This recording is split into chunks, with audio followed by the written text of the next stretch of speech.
이거는 이제 다음 시간에 공부를 할 건데, 얘네들 쪽으로 올라가면은 이 일반 국민들 생각하고는 완전히 다른 생각을 갖고 있어요. 그래서 일본은 이 국민들을 우민화하는 데는 천재야, 천재.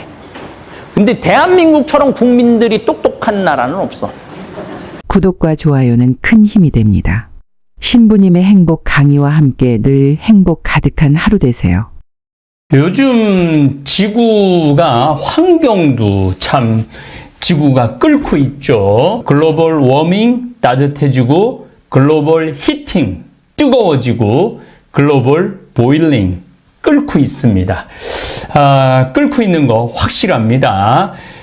지금 태풍들이 계속 지금 몰려오고 허리케인도 계속 발생을 합니다. 사이클론도 생깁니다. 자, 태풍은 태평양 지역에서 발생하는 걸 태풍이라고 그럽니다. 그리고 대서양 지역에서 발생하는 거를 허리케인이라고 그럽니다. 대서양이라고 그러면 미국이라고 생각하시면 돼요. 멕시코만, 플로리다 이쪽 뭐 항상 할 때 쿠바 뭐 이런데 멕시코 강타하는 거를 허리케인이라고 그럽니다.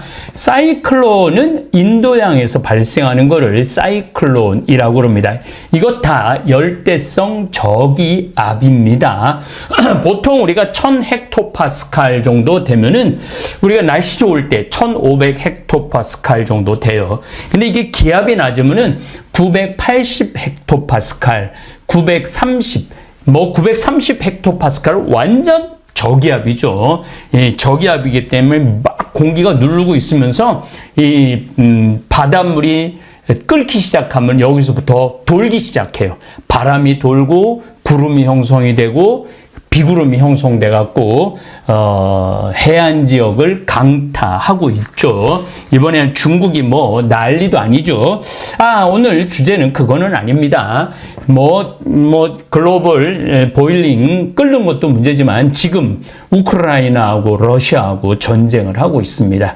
더욱이 하마스하고 이스라엘하고 전쟁을 합니다. 하마스라고 그러면 가자 지구에 가자 지구라고 그러면은 여러분들 지중해 그러니까 서쪽 이스라엘 가나안 땅의 맨 아래 지역을 가자 지구라고 그럽니다. 거기를 지금 쥐고 있는 정치 세력이라기보다는 이슬람 종교 세력이 하마스입니다. 하마스하고 이스라엘하고 전쟁한 지가 이제 일주일만 지나고 나면 1년이 됩니다. 그리고 또 지지난 한 17, 18, 19일 들어서서 이제 이스라엘하고 헤즈볼라, 레바논에 자리를 둔 헤즈볼라하고 지금 엄청난 전쟁을 하고 있어요.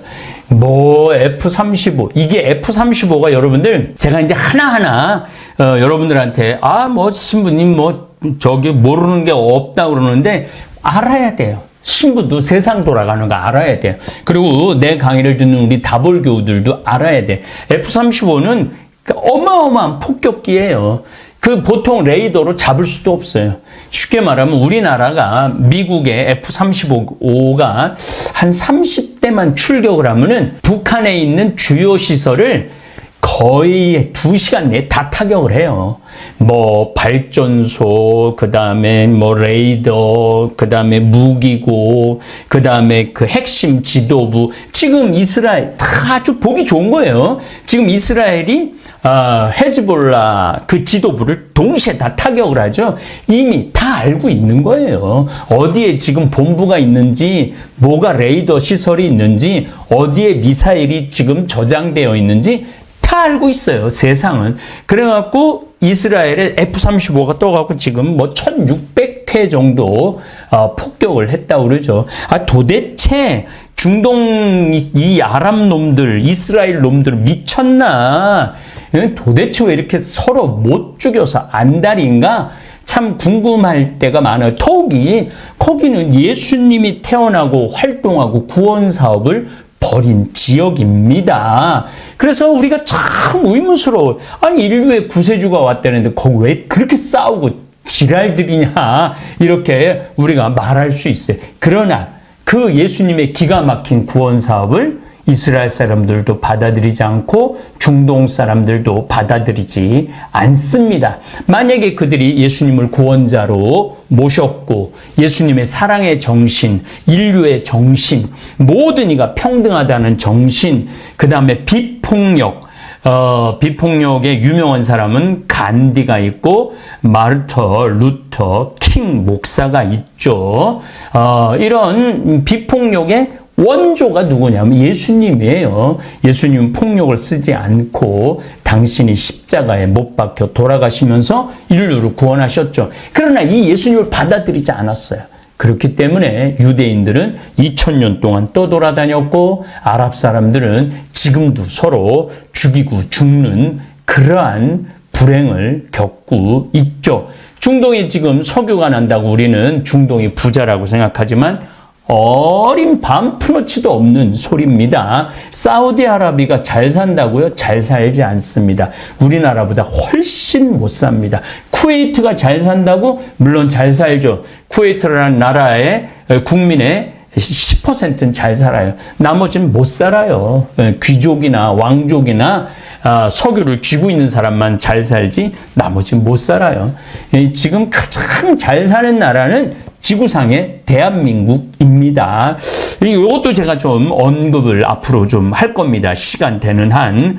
너무너무 지금 대한민국 좋은 적기를 맞이하고 있는데 정치가 너무 불안정해요. 이것도 사실은 국민들이 선택한 거죠. 뭐 누구 욕할 거 없어요. 국민들이 선택한 거예요. 그러나 바로잡을 필요도 있고 생각 있는 이 시대를 징표를 아는 사람들이 좀 지적하고 이야기할 수 있는 여지가 지금부터 저는 있다고 생각을 합니다. 어쨌든 2023년 10월 7일 가자 지구에 있는 하마스 이슬람 단체가 이스라엘 사람들 축제 때 기습 공격을 해서 하루 만에 1200명을 사살해서 죽이고 240명을 납치하는 끔찍한 일이 벌어졌어요. 여러분들 화면을 통해서 보셨을 거예요. 총으로 그냥 앞에 대놓고 쏴 죽이죠. 정말 인간으로 할 수 없는 잔인한 일들을 하마스가 저질렀습니다. 가자 지구는 우리나라 대전시보다도 좀 작은 도시예요. 그런데 거기에 230만 명이 살고 있어요. 가둬놓은 거죠. 이스라엘 사람들이 가자 지구에 팔레스타인 사람들을 가둬놓은 겁니다. 여기에 하마스가 5,000에서 7,000개 드럼통으로 만든 수제 로켓과 가삼 로켓을 반반 비율로 해서 동시에 막 6,000발씩 쏴버렸죠. 그러니까 이스라엘 아이언돔이라고 미사일 요격하는 게 정신 없었어요. 그래갖고 물론 큰 피해를 입지는 않았지만은 이제 지금 1948년에 이스라엘이 독립을 했는데 그 이후로 가장 통쾌한 어떻게 보면은 공격이 아니었는가 팔레스타인 사람 입장에서 말을 합니다. 그래서 다 방어를 하지 못하고 속수무책으로 당했어요.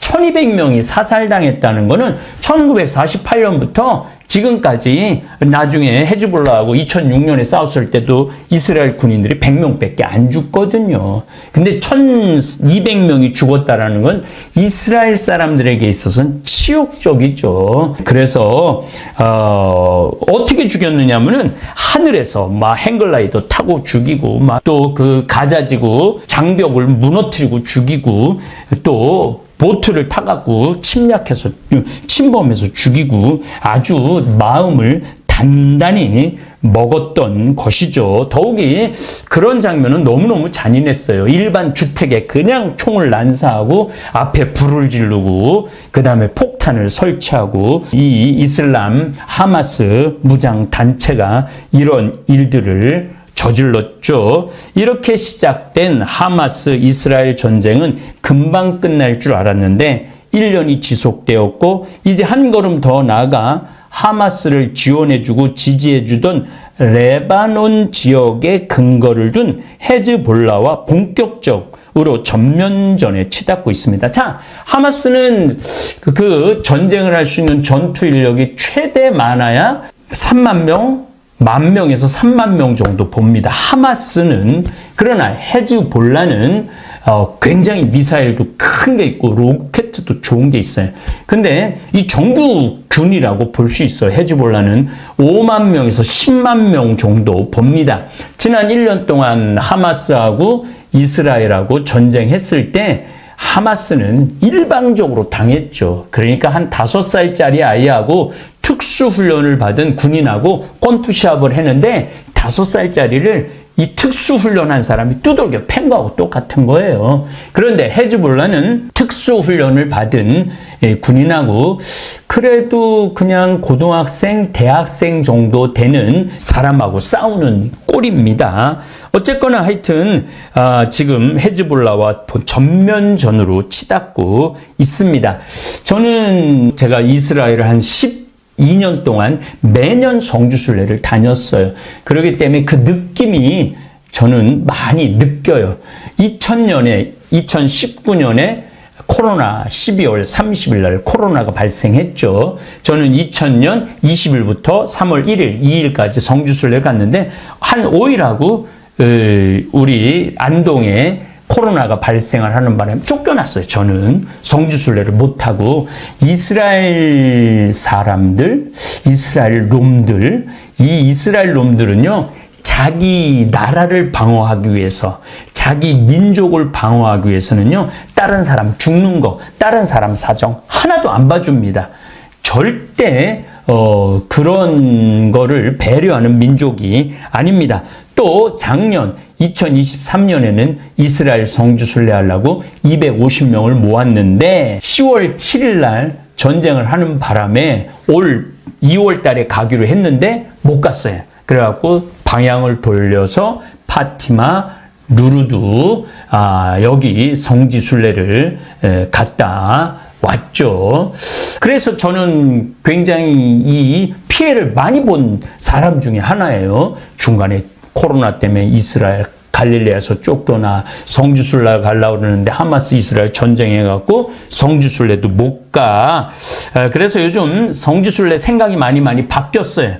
이제 이스라엘은 안 갈 생각이에요. 이스라엘은 신부님 너무 가고 싶어요. 제가 그동안 찍어놓은 사진도 많고 경험한 것도 많고 제가 또 이게 또 한입하잖아요. 그래서 여러분들이 마치 이스라엘에 간 것처럼 그러한 성지순례 예수님 행적을 소개할 것으로 합니다. 그 대신 희망의 순례라고 우리 최양업 신부님, 토마스 신부님께서 전국의 127개 공소를 1년에 7천리를 거의 한 3,000km를 걸어서 방문한 공소, 그 유적을 지금 3년째 하고 있는데 저는 그 최양업 신부님이 그 중동 지역에 있는 어떤 인간들보다도 훌륭하다고 생각해요. 그래서 희망의 순례 더 많은 애정을 갖고 더 많은 연구, 그 다음에 기도하는 마음으로 순례를 할 겁니다. 이번 10월 17일도 전라도 군산, 고군산도, 신시도, 최양업 신부님이 한 달 동안 머무른 섬이에요. 1947년 8월 12일부터 9월 12일까지 한 달 동안 머무른 섬이에요. 굉장히 의미가 깊은 섬입니다. 지금은 새만금 다리가 연결돼 갖고 버스로 들어갈 수 있습니다. 여러분들도 다른 거 중동 우크라이나 이런 거 신경 쓰지 말고 너무 아름다운 우리 최양업 토마스 신부님 그 당신의 사목지 우리가 방문하는 거 많이 했으면 좋겠어요. 어쨌든 피도 눈물도 없는 사륙이 1년 동안 지속되어 왔는데 도대체 왜 우리나라 이스라엘 전체가 경상북도만한 땅이에요. 서로 못 죽여서 안달이 났느냐? 그 원인을 좀 알아야 돼요. 우리 다볼교우들이 그냥 저놈들이 싸우기만 하는 줄 아는데 그렇지 않아요. 지금 이스라엘이 점령해서 나라를 건국한 땅, 예수님께서 활동하신 구원의 땅, 이것은 고대에는 이스라엘이라고 부르지 않았어요. 유대 땅이라고 불리지 않았어요. 고대에는 가나안 땅이라고 그랬어요. 그 다음에 팔레스타인이라는 땅이라고 불렀어요. 고대에는 성서에는 블레셋이라고 그런 게 팔레스타인 발음입니다. 그 다음에 이제 레반트 지역이라고 지금 말하는 시리아, 이스라엘, 뭐 시나이 반도, 또 저 위에 다마스커스 요런 데를 레반트 지역이라고 그래요. 비옥한 초승달 지역에 속해 있습니다.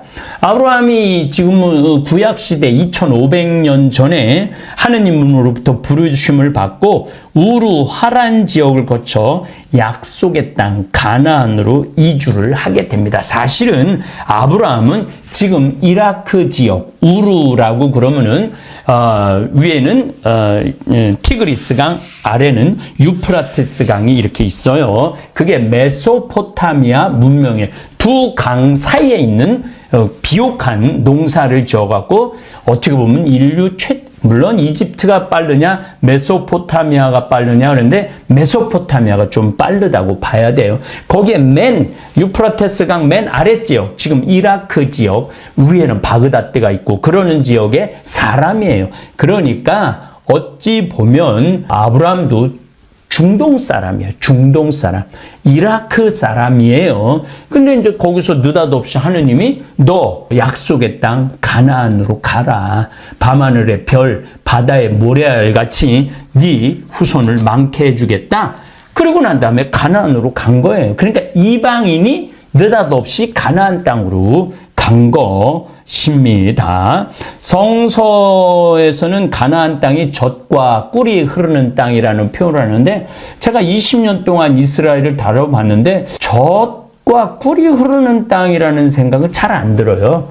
거기에 비하면 우리나라는 젖과 꿀이 흐르는 땅이죠. 젖은 흐를 수 있어요. 양들도 많고. 그런데 꿀은 우리나라는 어딜 가나 양봉 돌 사이에도 그 양봉해 놓은 게 길 가다 볼 수 있는데 이스라엘에서 꿀 보기는 쉽지 않아요. 꽃이 많이 피는 지역도 아니고. 그런데 사실은 이 젖과 꿀 이거는 대추 야자 있어요. 지금도 이스라엘 가면 그걸 어마어마하게 팔죠. 그거 하나 두 개만 먹어도 하루를 먹을 수 있는데 그게 어마어마하게 열려요. 지금도 그걸 수출해 갖고 먹고 살죠. 대추야자, 또 포도, 올리브. 그게 이제 꿀이라고 표현을 하는 겁니다. 어쨌거나 하여튼 젖과 꿀이 흐르는 땅으로 하느님께서 아브라함으로 가라고 그랬는데 남의 땅에 들어간 거죠. 마치 우리나라 땅에 중국 한족 애들이 들어와서 사는 거하고 똑같은 거예요. 일본 애들이 일제강점기 때 우리나라에 들어와서 사는 거하고 똑같은 거예요. 그러니까 우리가 중국 애들이 우리나라에 와갖고 사는 거 우리가 용납해요? 화교가 형성되지 않는 나라가 우리나라인데 절대 용납 안 하죠. 일본 36년 동안 했지만은 결국은 우리가 용납하지 않고 물론 여러 가지 이유로 결국 일본 사람들이 돌아가죠. 그런데 아브라함은 거기 들어와갖고 2500년 지금까지 합치면 4500년 동안 유다인들이 끊임없이 원주민들 가나안 사람들, 팔레스타인 사람들, 나중엔 아랍 사람들하고 끊임없이 싸우게 된 거죠. 여러분 이렇게 생각하시면 돼요. 내가 지금 강남의 도곡동에 좋은 아파트에서 살고 있어. 20년째, 30년째. 근데 어느 날 갑자기 어떤 이상한 놈이 들어오더니 여기 내 집이라고, 내 땅이라고, 하느님이 여기 와서 나보고 살라고 그랬다고, 너 나가라고. 그럼 여러분들 도곡동 강남의 그 아파트에서 느닷없이 알지도 못하는 놈이 들어와갖고 여기 내 아파트라고, 너 나가라고. 그럼 그래? 그럼 너 들어와서 살아 라고 그 땅을 내주고 그 아파트를 내주고 나갈 수 있는 사람은 한 명도 없어요. 가나안 땅, 가나안 족속들, 그 다음에 블레셋, 팔레스타인 족속들이 이 아브라함이 들어왔고 여기 내 땅이니까 너 내놔라. 싸울 수밖에 없죠. 그때부터 싸우기 시작해갖고 지금까지 싸운 거예요. 그 자세한 얘기는 다음 강의 때 좀 말씀드릴 겁니다.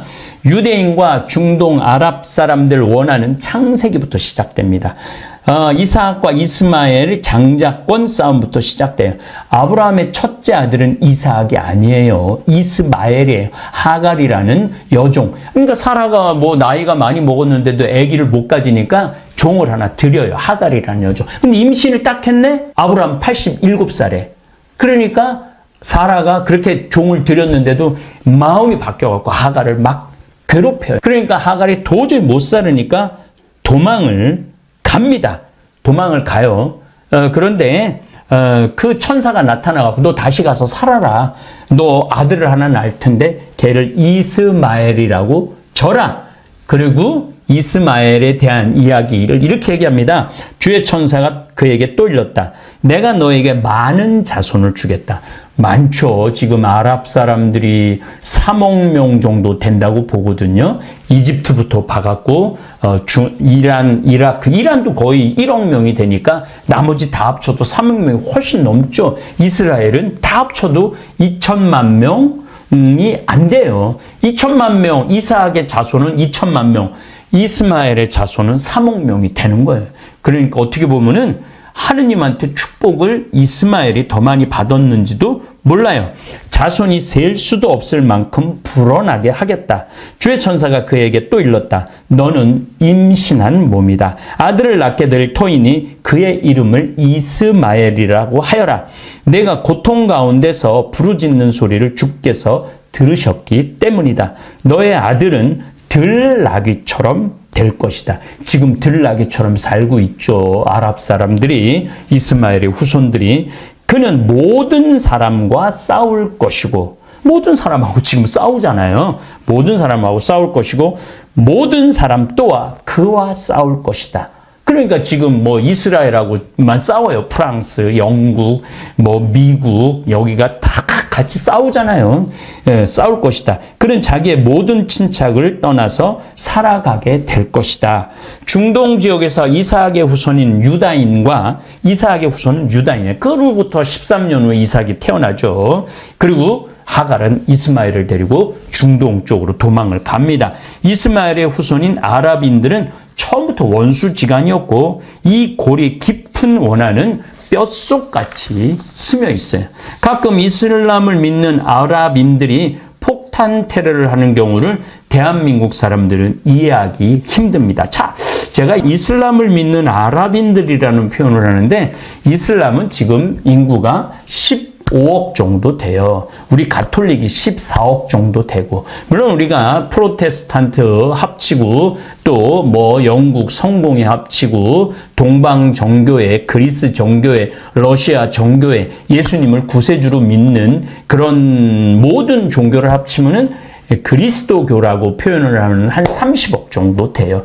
그러나 단일로는 이슬람이 가장 큽니다. 그런데 왜 아랍의 이슬람이냐? 인도네시아도 이슬람을 믿어요. 인도네시아도 거의 3억의 이슬람 교도가 있어요. 이 사람들은 아랍 사람이라고 말하지 않습니다. 또 인도에도 한 2억에서 한 3억 정도 되는 2억 정도로 봅니다. 이슬람 교도가 있어요. 이 사람들은 아랍 사람들이 아닙니다. 그냥 이슬람 교도예요. 또 아프리카에도 남쪽에 이슬람 교도들이 많습니다. 이 사람들 아랍이라고 얘기하지 않습니다. 아랍은 한 30개 나라 정도 되는데 이집트, 그 다음에 사우디아라비아, 이란, 이라크, 쿠웨이트, 오만, 그 다음에 시리아, 레바논, 요르단, 이 사람들을 아랍계 중동 이슬람 사람이라고 그럽니다. 어쨌든 우리는 한민족이 지금 우리는 한반도에서 살고 있잖아요. 중국 사람들이 들어와서도 안 살고 그 다음에 일본 사람들이 들어와서도 안 삽니다. 이 땅을 일본이 신라 시대도 끊임없이 일본이 우리 신라를 괴롭히죠. 너무너무 힘들었을 때 고구려가 파견까지 해줍니다. 고려시대도 최무선 우리 화약한 얘기도 나오지만 끊임없이 나는 그래서 일본 놈들이라고 표현해요. 끊임없이 우리 해안가를 괴롭혔죠. 조선시대는 임진왜란을 일으켜갖고 온 나라를 뒤집어 놨죠. 그리고 일제 36년 강점기 때 우리를 피를 빨아 먹었죠. 정말로 피를 빨아 먹었어요. 제가 요즘 외국에 아프리카, 미국을 많이 다니냐고 요즘 정책을 잘 많이 못 들여다 봤는데 요즘 일본 토착 외구라고 그러죠. 일본 편에 서서, 일본 입장에 서서 정책 또 중요 자리에 친일 성향을 가진 사람들 많이 지금 임명한다고 그러는데 정신 나간 거예요. 이 나라가 민족이 땅을 빼앗기는 순간, 나라를 빼앗기는 순간 우리도 이스라엘과 중동 아랍 사람들처럼 되는 겁니다. 왜 이 사람들이 조끼를 입고 폭탄 테러를 하느냐면 그만큼 억울하고 분하고 서러웠던 거예요. 우리도 나라를 빼앗기면 그렇게 될 수밖에 없죠. 한민족은 철저한 한민족이어야 돼요. 예. 물론 지금 시대는 바뀌었고 이민자들이 들어오지만 그거하고는 완전히 다른 겁니다. 일본은 경계하고 경계해야 되는 나라가 일본입니다. 왜냐하면 일본은 뭐 지금 지진 일어나죠, 태풍 오죠, 나라가 일어설 수가 없어요. 일본은 끊임없이 한반도를 탐을 내는 민족이에요. 한반도로 오고 싶어요. 우린 지진이 일어나질 않아요. 태풍도 일본이 다 막아줘요. 그러니까 이 정신 정말 차려야 돼. 이 정신 못 차리면은 또 나라 뺏기고 지금 하마스가 서름 받는 것처럼 헤즈볼라가 서름 받는 것처럼 서름을 받을 수 있습니다. 어쨌든 유대인과 이스마엘의 후손인 아랍인들은 끝도 없이 떠돌아다니고 서로 죽이고 죽이는 관계를 3,000년 이상 이어왔습니다. 지금 잔인한 만침 하마스가 이스라엘 사람들 1,200명을 죽였는데 그 응징으로 이스라엘 사람들이 가자 지구에 하마스에 4만 명을 죽이는 유대인 정책, 정말로 어떻게 미국이 중재 못합니다. 유럽이 이스라엘하고 하마스하고 아랍 이슬람 사람들을 중재 못합니다. 이스라엘은 지금도요, 한 명이 죽으면 아랍 사람들 10명을 죽이고 100명을 죽이는 게 그들의 기본 마인드예요. 참 이 쌓이고 쌓인 이 원한이 지금 계속 반복되고 있는 것일 뿐입니다. 여러분들은 중동의 평화가 올 거라고 저는 그렇게 생각하지 않아요. 중동의 평화는 올 수가 없습니다. 요 얘기 오늘 뭐 강의는 엄청 많이 준비했는데 여러분들 또 길게 들으면 또 여러분들 머리에 지진이 나니까 제가 나머지 이야기, 요 이야기는 시리즈로 10번 정도 할 거예요. 왜냐하면 이 지금 전쟁을 여러분들이 정확하게 이해를 해야지 속이 안 뒤집어져요. 그리고 이스라엘 사람들도 이해하지만은 아랍 사람들, 팔레스타인 사람들, 레바논, 헤즈볼라 사람들, 이란 사람들까지 여러분들은 균형 있게 이해를 할 수 있도록 제가 역사, 성서 이런 것들을 근거로 해서 여러분들하고 이야기를 나누도록 하겠습니다.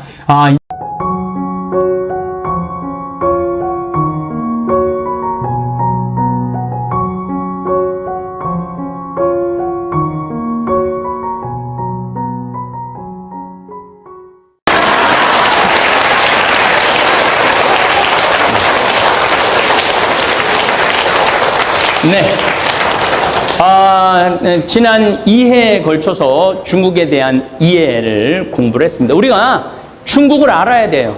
왜냐하면 우리는 중국하고 접경이 같이 있어요. 중국하고 접경이 같이 있기 때문에 중국에 대한 이해가 있어야 돼요. 한국 사람들은 밑도 끝도 없이 중국 사람들 싫어해요. 뭐 제주도에 와서 떠드는 것도 싫고 목욕탕에서 떠드는 것도 싫고 그냥 싫어. 일본 사람들은 밑도 끝도 없이 미워해. 이상하게 미워. 뭐 강제징용 얘기하고 위안부 얘기할 때 미워. 그런데 이게 좀 논리가 있이 미워하는 거랑 논리가 없이 미워하는 거는 이건 달라요. 밑도 끝도 없이 싫어하고 밑도 끝도 없이 미워하다 보면 당하게 돼 있어요.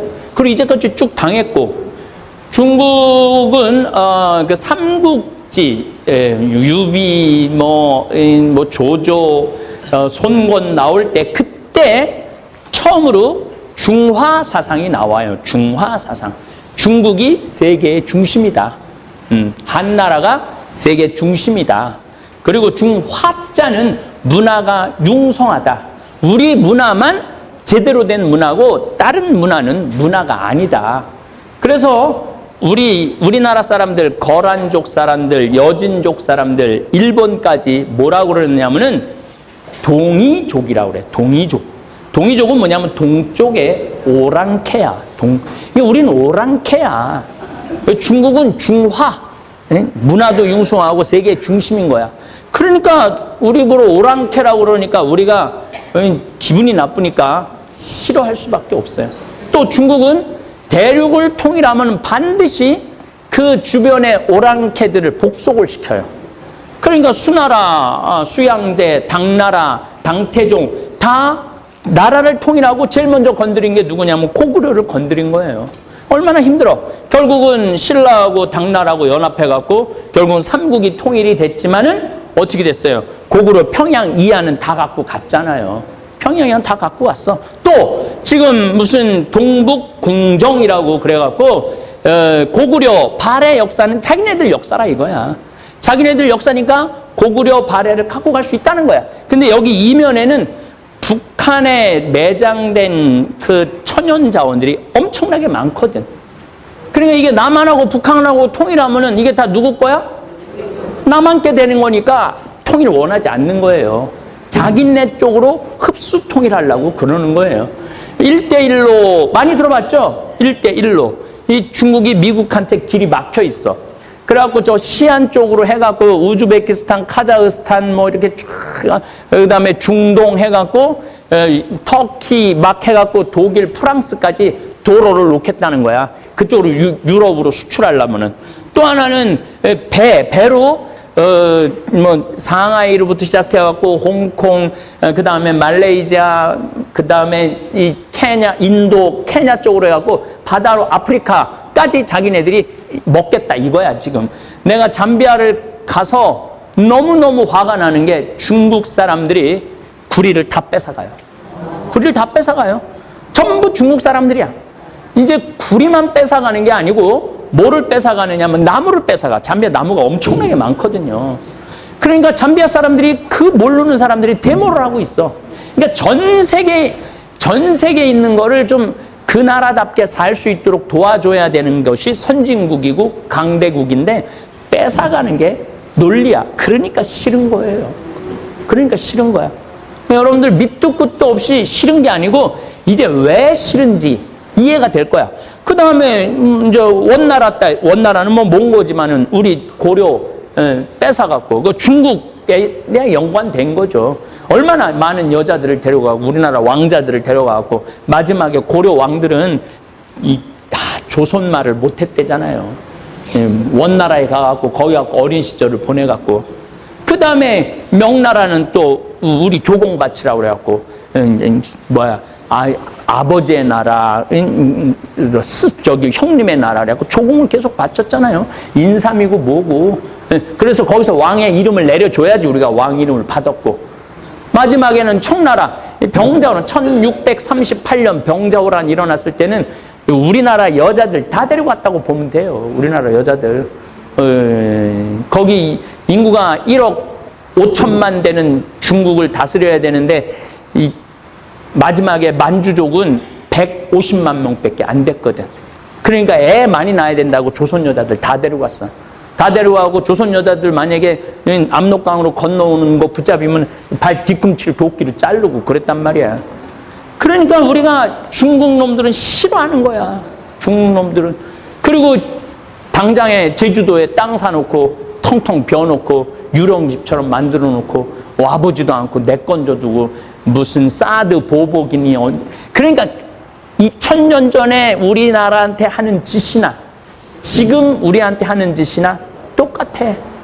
그러니까 누가 자존심을 가져야 되느냐면 우리가 자존심을 가져야 돼. 중국 사람들이 좋다고 그래도 팔지 말아야 돼. 근데 국민들이 그런 수준이 안 되는 거야. 땅값 4배, 5배 준다는데 우리 땅이다. 이건 내가 안 판다. 4배, 5배 줘도 니네들 빌리려면 빌려라. 5년, 전세로 빌려가라. 뭐 이런 거를 할 줄 알아야 되는데 그런 게 어딨어. 그럼 왜 일본은 밑도 끝도 없이 미워하느냐? 밉지. 그냥 미워. 나도 태어나면서부터 미워했어. 왜냐하면은 삼국시대부터 외적이 침략을 했어요. 그래갖고 우리나라 곡창지대, 전라도, 경상도, 심지어 충청도까지 곡창지대 쌀 다 훔쳐갔어. 오죽하면 광개토 대왕비에 신라가 하도 외적 때문에, 외부라 그러죠. 외부 때문에 하도 그러니까 5만 명을 파견을 해줘요. 서로 싸우는 와중에도 외구는 못 봐줬던 거지. 그리고 고려시대 때도 그래서 고려시대 유명한 최무선 장군이 화약 개발해갖고 외구 쫓아내는 얘기. 최영 장군, 이성계 다 외적 쫓아낸 사람들이야. 그리고 그렇게 뭐 300회, 400회 막 침략을 하다가 결국은 1592년에 임진왜란이라는 어마어마한 걸 일으켜갖고 온 나라를 다 휩쓸고 온 나라의 여자를 다 겁탈하고 그 임진왜란 일어나기 전에는요 여자한테 상속도 같이 줬어요. 동등하게. 임진왜란 끝나고 나면은 여자가 태어나면 윗목에 밀어놨어. 이거 어디서 또 당할지 모르니까. 참 조선의 남자들은 여자들한테 얼굴 들고 다닐 자격이 없어. 여자를 지키지 못했으니까. 그때부터 여자를 경시하는, 임진왜란 이후부터 그런 일이 벌어진 거예요. 아니 참 외놈들이 다 겁탈하고 또 명나라에서 이효성이 5만 명 파견했는데 젊은 애들 보냈는데 거기서 한 5년을 조선에 머물면서 다 여자들 겁탈하고 어떻게 할 수가 없는 상황이었어요. 그러니까 미운 거지. 또 결국은 1910년에 이 청일전쟁, 러일전쟁. 사실 청일전쟁, 러일전쟁도 우리가 청나라 편에서 청일전쟁이고 러시아 편에서 러일전쟁이죠. 예, 우리나라 놓고 싸운 전쟁이에요. 거기서 다 이기고 난 다음에 우리나라 결국은 식민지로 합병을 하고 36년 동안 200만 명이나 되는 젊은이들을 징용으로 끌고 가고 위안부 20만 명의 위안부인데 10만 명이 우리나라 사람이었어요. 그것도 11살에서부터 끌고 가갖고 결국은 마지막까지 사과 한 번 안 하고 지금 죽어갈 때까지 기다리고 있는 거야. 몇 명 안 남았다고 그러잖아요. 뭐 지금 열 몇 분밖에 안 남았잖아요. 그럼 끝난다 이거야. 그러니 믿겠어 안 믿겠어? 근데 그냥 이런 논리적인 근거가 없이 나는 무조건 일본 놈들은 미워. 난 중국 놈들은 무조건 싫어. 왜 싫은지 이유를 알아야만이 대처를 하지. 왜 미운지 알아야만이 그 미움을 내 미움이 경쟁으로 바뀌어야 되는 거예요. 그래서 우리는 중국과 일본을 알아야 되는 거예요. 이제는 우리가 3만 달러 시대를 열었어요. 한반도 5,000년 역사 이래 지금처럼 우리가 경제적으로 이렇게 부유하고 군사력으로 이렇게 강력한 적이 없었다 이거야. 그러니까 옛날에 매일 중국에 굽신거리고 일본에서 막 그냥 이렇게 핥히면 아파 이 새끼야 건드리지 마라 나 좀 괴롭히지 마 이게 아니야. 이제는 대등한 입장에서 니네들 자꾸 독도는 우리 땅 그러면 우리 쓰시마 우리가 점령할 거다 이렇게 나가야 될 정도의 능력이 이제 됐어. 한번 해보자. 그럼 우리를 어려워하고 무서워할 거 아니야. 만만해 보이니까 이 지금 동북공정도 지금 평양 뺏어 가겠다고 저렇게 되는데 그렇게 되면 우리 가만히 안 있겠다. 이 정도의 국민의식을 갖고 있어야 돼요. 이제는 넘겨보세요. 자, 그럼 1945년에 세계 정세를 한번 좀 봤으면 좋겠어. 내가 영국이 해가 지지 않는 나라라고 그러잖아요.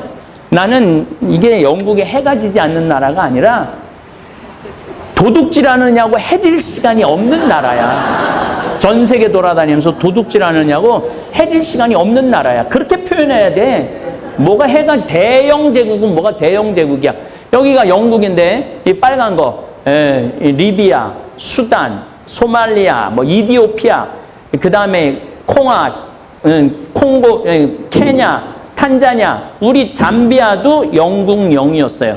보츠와나, 나미비아, 다 영국, 나이지리아, 니제르, 예멘, 오만, 인도 이 큰 나라, 인도, 그 다음에 호주는 뭐 자치령이고, 캐나다도 자치령이고, 미국도 영국의 식민지 생활을 했죠. 그러니까 요 섬나라가 이 전 세계를 다 무슨 영국이 무슨 신사의 나라? 나는 신사의 나라라고 생각하지 않아요. 더욱이 이 아프리카를 떠날 때 이 프랑스, 영국 얘네들이 부족하고 상관없이 일자로 잘라놨어. 다 일자로. 그 그러니까 이쪽 부족하고 이쪽 부족이 같은 부족인데 나라가 다른 거야. 나라가 다르니까 우리 합치게 해달라고 그러니까 싸우는 거야. 그러니까 이 아프리카 사람들이 나빠서 싸우는 게 아니에요. 수단도 남수단, 북수단이 있는데 남수단에는 석유가 많이 나와. 근데 남수단, 북수단을 딱 잘라놓은 거야. 그러니까 그렇게 싸우는 거야. 그러니까 누가 다 싸움의 원인을 만들어 놓느냐면은 이 영국. 또 싸우니까 또 뭐해? 무기 팔아먹고. 지금도 착취를 하고 있는 거죠. 프랑스, 알제리, 리비아, 그다음 모리타니, 세네갈, 차드, 이 엄청난 땅들을 전부 다 식민지로 썼다는 거야. 기아나, 마다가스카르, 유명한 마다가스카르도, 요 베트남도 프랑스가. 그래서 제가 말씀드리잖아요. 세계 10대 강대국 중에서 다른 나라 침략하지 않은 나라는 딱 한 나라밖에 없다고. 그게 누구냐면 대한민국이야. 다른 나라들은 다 다른 나라 침략해서 중국은 말할 것도 없죠. 중국은 여기 지금 티베트까지 다 먹었잖아요. 만주, 몽고도 먹었죠. 중국 다 먹은 거야. 다 먹어갖고 지금은 이제 아프리카 1대1로 사업으로 아프리카 거 다 뺏어가잖아요. 그러니까 강대국 중에 다른 나라 거를 안 뺏어가는 나라는 없어.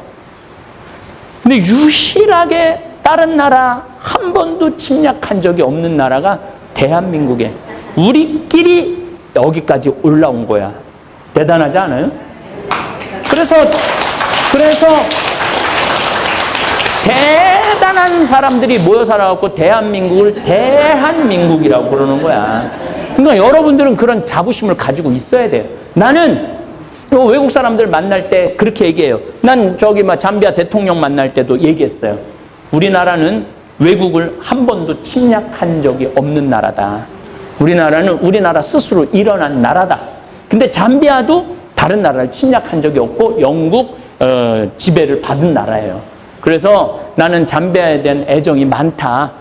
이 잠비아 국민들 전쟁 싫어하고 다른 나라 침략하지 않고 부족끼리도 싸우지 않고 난 그래서 이 잠비아를 특별히 애정을 가지고 이 잠비아가 잘 되는 게 아프리카의 표본이 될 거라고 나는 생각을 한다. 그래서 정말 지금 잠비아하고 서로 마음을 맞춰서 정말 아름다운 프로젝트를 하고 있는 거죠. 프랑스, 포르투갈은 이 브라질, 아르헨티나, 남미를 포르투갈하고 스페인이 다 나눠 가졌죠. 예, 스페인이 브라질을 가지고 있었죠.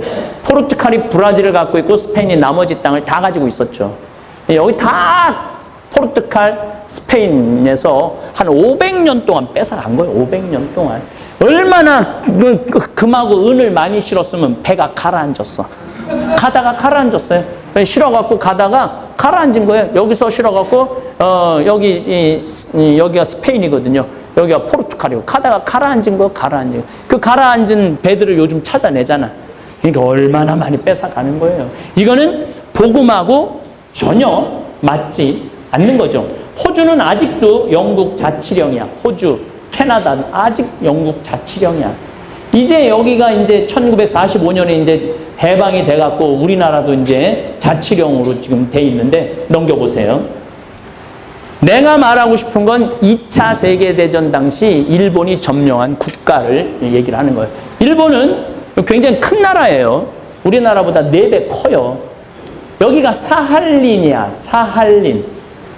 사할린 우리 동포들 요즘 다시 돌아오죠? 네. 일본이 점령을 했을 때 여기에 비행장 세우고 여기 길 닦고 자원 캐내는데 다 누구를 동원했느냐면 우리나라 사람들을 다 이쪽으로 징용해가지고 이 추운데 7만 명이나 끌고 가갖고 이 얼음의 땅을 한 거야. 이 사할린은 이제 러시아 땅이 됐어요. 전쟁 끝나고 다시 돌려줬어요. 그래도 일본 사람들이 이 사할린을 먹은 거야. 소련 땅을. 만주 1938년에 만주하고 이 중국하고 전쟁해갖고 만주 뺏었지. 내몽고 뺏었지. 여기 산둥 반도 뺏었지. 타이완 뺏었지. 필리핀 점령했지. 마카오, 베트남, 이 프랑스로부터 베트남도 뺏었지. 미얀마. 이 마지막에 1945년도에는 이 베트남에 쌀 많잖아요. 전쟁한다고 여기 쌀 다 뺏어가갖고 200만 명의 베트남 사람들이 굶어 죽어요. 그러니까 아시아에서 얼마나 이 일본이 깡패짓을 많이 했는지 몰라요. 말레이시아, 예, 그 다음에 인도네시아, 필리핀, 하다못해 파푸아 뉴기니. 제가 내 친구 김순겸 신부가 파푸아 뉴기니 선교사로 갔을 때 거기 내가 한창 그때 스킨스쿠버 했을 때예요. 스킨스쿠버하고 배 이제 바다 한가운데 딱 들어갔는데 내가 놀란 게요. 1942년, 43년도에 일본 비행기야. 비행기가 미국 비행기하고 전투하고 추락한 거야. 추락했는데 일본 일장기가 있더라고. 그 비행기 안에. 그런데 그 좌석에 가보는데 기관총도 그대로 있어. 기관총이 녹이 하나도 안 났어. 60년이 됐는데. 그럼 내가 거기 앉아서 그 기관총대를 잡고 총신을 잡고 이런 생각이 들더라고요. 1943년도는 우리나라는 마차 타고 다녔었던 시대인데 일본 사람들은 비행기를 만들어서 그것도 이 파푸아, 그때 우리는 파푸아 뉴기니가 어딘지도 몰랐었을 거야 아마. 이 파푸아 뉴기니까지 와서 이 기관총을 쏘고 전쟁을 전 세계를 돌아다니면서 전쟁을 한 일본에 대해서 다시 생각하게 되더라고요. 그런데 이렇게 많은 나라들을 점령한 일본이 1920년대 우리는 뭐 남북한 합쳐서 뭐 2천만이라고 그러는데 1920년대 일본의 인구가 얼마인 줄 알아요? 9,700만 명. 1억 명이 다 됐었어. 1억 명이. 여러분들, 일본이 그렇게 만만하게 쪽발이로 보여요? 9,701억 명이야. 1억 명.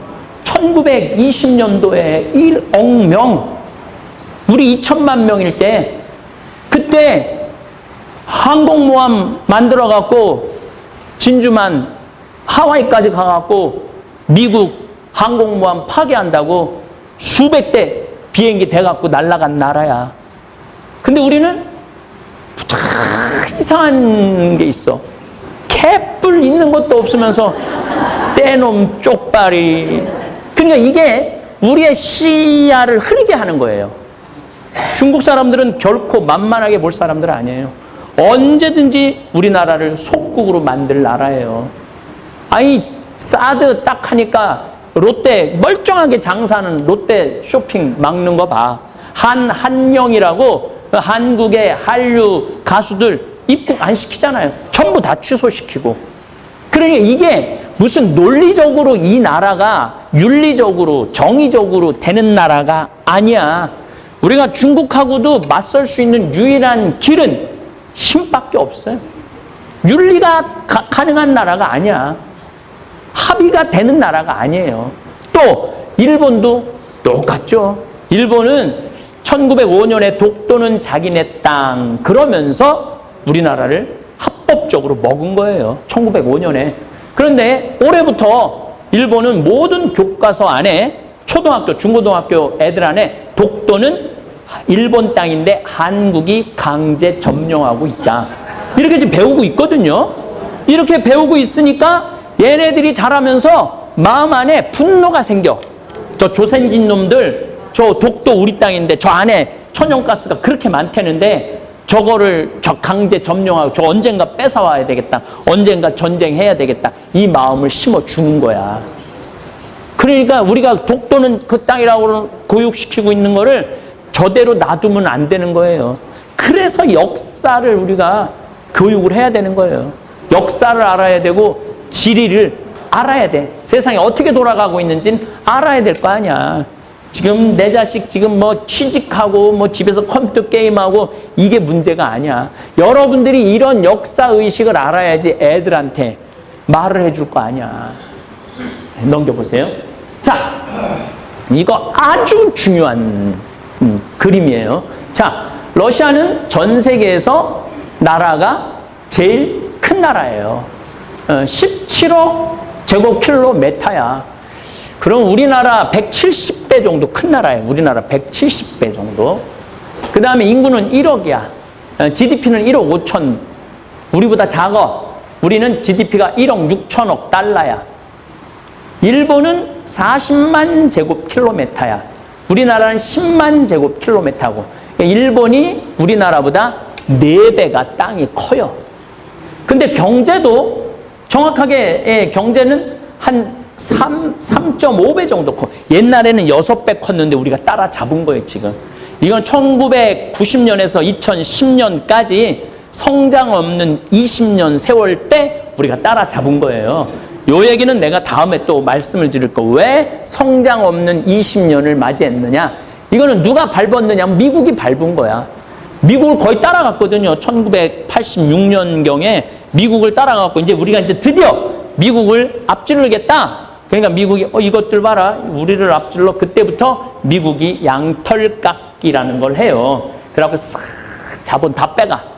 그러고 막 돈이 막 넘쳤는데 다 빼가니까 저기 도쿄의 빌딩 같은 경우는 막 땅값이 막 100억 하던 땅이 한 600억 해갖고 그냥 도쿄만 팔아도 미국 전부 다 산다고. 정신 나간 일본 사람들이지. 예, 근데 싹 다 빼가니까 땅값이 6분의 1로 반토막이 나요. 그래갖고 막 그때 1991년도에 여러분들 텔레비전 보면 막 은행 총수들이 막 은행 꼭대기층에서 뛰어내리고 막 자살하고 막 그랬던 게 바로 그때예요. 예. 그때 우리가 20년 동안 일본을 엄청 따라잡은 거야. 그래 이렇게 따라잡으니까 일본이 우리를 또 미워해. 일본도 우리 엄청 미워해요. 우리도 일본 엄청 미워하지만은 그러니까 일본하고 우리는 친구가 될 수가 없다. 아 그래도 나도 일본 사람하고 친한 사람들 많아요.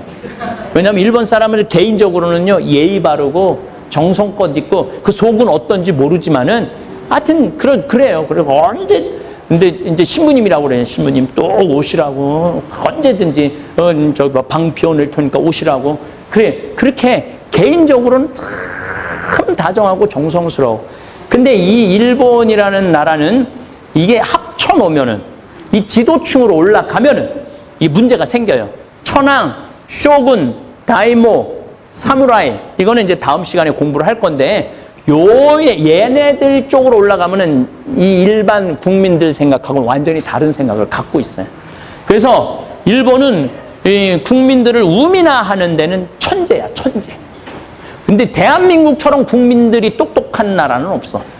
그런데 제가 일본에 대한 이해에 대한 강의를 쭉 준비하면서 2013년 명동 성당 가정선교회에서 월 피정 때 강의한 내용이 있습니다.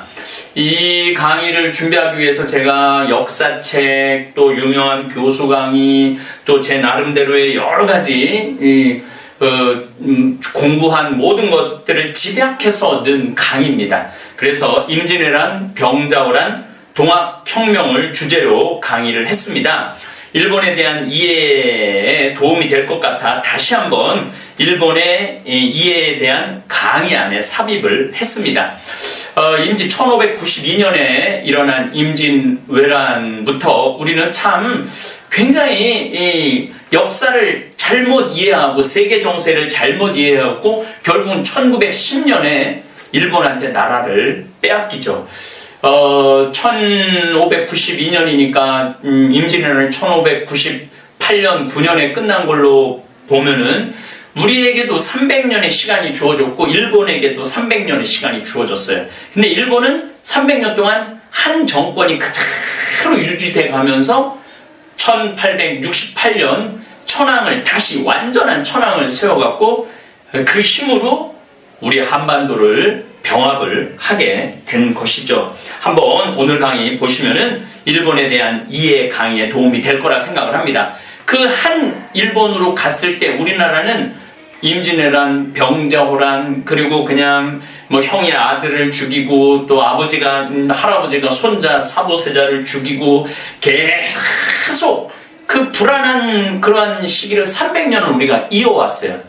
그 불안한 끝에 동학혁명이라는 1894년에 일어난 그 동학혁명 때문에 사실은 우리가 그 동학혁명을 잘 활용을 했으면은 우리도 이 세계의 변화에 따라갈 수 있었는데 그때 고종의 결정적인 실수 때문에 일본한테 나라를 빼앗기는 빌미가 되죠. 어쨌든 여러분들 잘 보시고 이제 문경 제3생태 마을입니다. 제1생태 마을은 평창이고 제2생태 마을은 잠비아, 에코, 카사리하고 제3생태 마을은 문경 성요셉 치유의 집입니다. 이제 전담 사제가 발령을 받았기 때문에 아마 다음 주부터 수요일, 목요일, 토요일, 일요일 오전 11시에 소성당에서 미사가 있습니다. 또 7월 11일, 또 7월 18일은 목요일 당일 피정, 제가 그곳에 가서 전담 신부님하고 함께 피정을 실시할 계획입니다. 관심 있으신 분들은 우리 생태마을 사무실로 참가 신청해 주시기 바랍니다. 성요셉 치유의 집 집터도 구경하시고, 제가 강론 때 말씀드렸는지 몰라도 정말 저는 기도할 시간이 거의 없어요. 막 생각만 하면 하나님이 다 보내주셔갖고 거기다가 한번 정자를 지어볼까 그랬는데 이 불일산에 사는 글라라는 자매가 어마어마한 나무를 보내줬어요. 그래서 지금 우리가 예쁘게 문경에다 쌓아놨습니다. 그래서 기적의 하느님의 계획에 와서 눈으로 확인해 보시기 바랍니다. 일본은 한반도를 인류 역사 끝까지 기회가 된다면 침략할 것입니다. 1868년 메이지 명치라고 그러죠. 그 황제의 연호를 명치라고 그러는데 메이지 유신을 연 인물이 둘 있어요. 하나는 사카모토 료마, 또 하나는 요시다 쇼인이라는 사람입니다. 요시다 쇼인 제자 중에 이토 히로부미가 있습니다. 이 이토 히로부미는 메이지 유신의 초대 총리가 되죠. 그리고 우리나라 통감부 초대 통감부가 되죠. 그래서 안중근 우리 토마스가 1909년 우리나라를 병합한 원흉이 된다고 총으로 쏴 죽이죠. 어쨌거나 이 요시다 쇼인이라는 사람은 벌써 1850년에 조선을 정벌해야 된다고 주장을 합니다. 그리고 60년 동안 차분히 준비를 합니다. 차분히 준비를 해서 1910년, 60년 만에 그 이론을 핀 지 60년 만에 조선을 병합하고 그 다음에 만주를 침략을 하고 그 다음에 중국 본토를 침략을 하죠. 정말 무시무시한 거죠. 요시다 쇼이는 지금 신사 1호에 지정돼 있습니다. 그래서 일본 사람들이 섬겨요. 이거 굉장히 의미가 깊은 거예요. 우리나라를 침략하고 만주를 침략하고 중국 본토를 침략해갖고 정벌을 해야 된다는 논리를 핀 사람이 신사 1호로 합사되어 있다라는 거. 그리고 이 아베는 이 요시다 쇼인을 가장 존경하는 인물로 대놓고 이야기를 하고 또 가서 참배까지 하죠. 아베 마음 안에 정한론이 들어있다는 이야기입니다. 오늘 듣게 되는 강의는 시간을 거슬러 올라가서 듣는 이야기입니다. 20만 자루의 조총, 새도 쏴 죽인다는 조총을 들고 우리 한반도 조선을 어떻게 침략했는지 여러분들 한번 들어보시고 그 다음에 제가 이제 다시 도쿠가 이에야스 막부부터 여러분들하고 일본이 어떤 그 대단한 변화가 있었는지, 우리는 일본에 대해서 잘 모르는 게 너무 많아요. 저도 공부를 하면서 일본에 대해서 더 많이 알게 됐고 얼마나 일본이 우리한테 위협적인 존재인지 새삼 깨닫고 느끼고 있습니다. 감예수님. 네.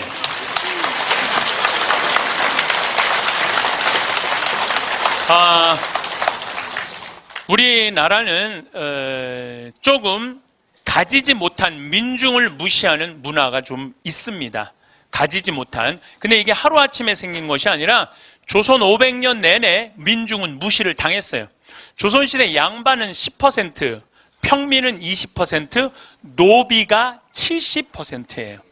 그러니까 전 세계에 자기 민족을 노비로 70%로 쓴 나라는 우리 조선밖에 없어요. 하다못해 일본도 자기네 민족끼리는 서로 사고 팔지 못하게 합니다. 1543년에 포르투갈이 일본에 정착을 하고 총을 하고 무역을 하죠. 이때 포르투갈 사람들이 일본 사람들을 사고 팔아요. 이때 도요토미 히데요시는 정식적으로 항의를 해요. 왜 우리 민족을 사고 파느냐고. 그러니까 사람을 사고 파는 건 이건 가장 저급한 문화예요. 사람을 사고 파는 거를. 그런데 조선시대 노비들은, 우리나라 조선시대 노비들은 조랑말 두 필값에 사고 팔렸어요. 소하고 조랑말 값 받아도 못한다는 거예요. 그럼 왜 노비를 소값보다도 못하게 쳤느냐면, 논을 갈 때 보면 소가 훨씬 일을 잘한다는 거예요. 그러니까 소만도 못하다는 거예요. 소만도, 노비가. 그러니까 조선시대 보면은 17세기 1600년대 이 비율이 노비가 가장 많았을 때입니다. 그럼 조선시대 초기를 보면은 평민하고 노비는 성이 없었어요. 그냥 봄에 태어나면 춘삼이 춘월이 3월이 4월이야. 아니면 가을에 태어나면 9월이 10월이에요. 이 성이 어디 있어, 성이. 그냥 이름만 있어. 개똥이 아니면은, 언년이 아니면 이런 이름을 썼었어요. 근데 1800년 정조 임금이 1800년에 죽어요. 1800년에 정조 임금이 죽고 난 다음에 그 다음에 임금이 순조, 헌종, 철종, 고종이에요. 이 친구들이 몇 살에 왕이 되냐면 7살, 10살, 17살, 18살에 왕이 돼요. 그러니까 아무것도 모르는 애들이 왕이 된 거예요. 아무것도 모르는 애들이 왕이 되니까 누가 휘저었냐면은 안동 김씨와 풍양 조씨가 휘졌어요. 마지막에는 민씨들이 휘졌죠.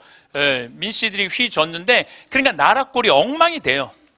이때 삼정이라는 게 문란이 와요. 삼정이라는 게 뭐냐면 전정이라고, 논에서 나는 거 세금 뺏어오는 거, 군정이라고 군대 가면 못 가면은 대신 세금 내는 거, 환곡이라고 보릿고개 때 뭐 먹을 거 없으니까 장리쌀이라고 그러죠. 장리이자 막 5할까지, 뭐 지금 뭐 저기 무슨 그 대출은행에서 뭐 30% 40% 그거보다요 조선시대는 훨씬 비싼 이자 받고 쌀 내줬어요. 조선시대는.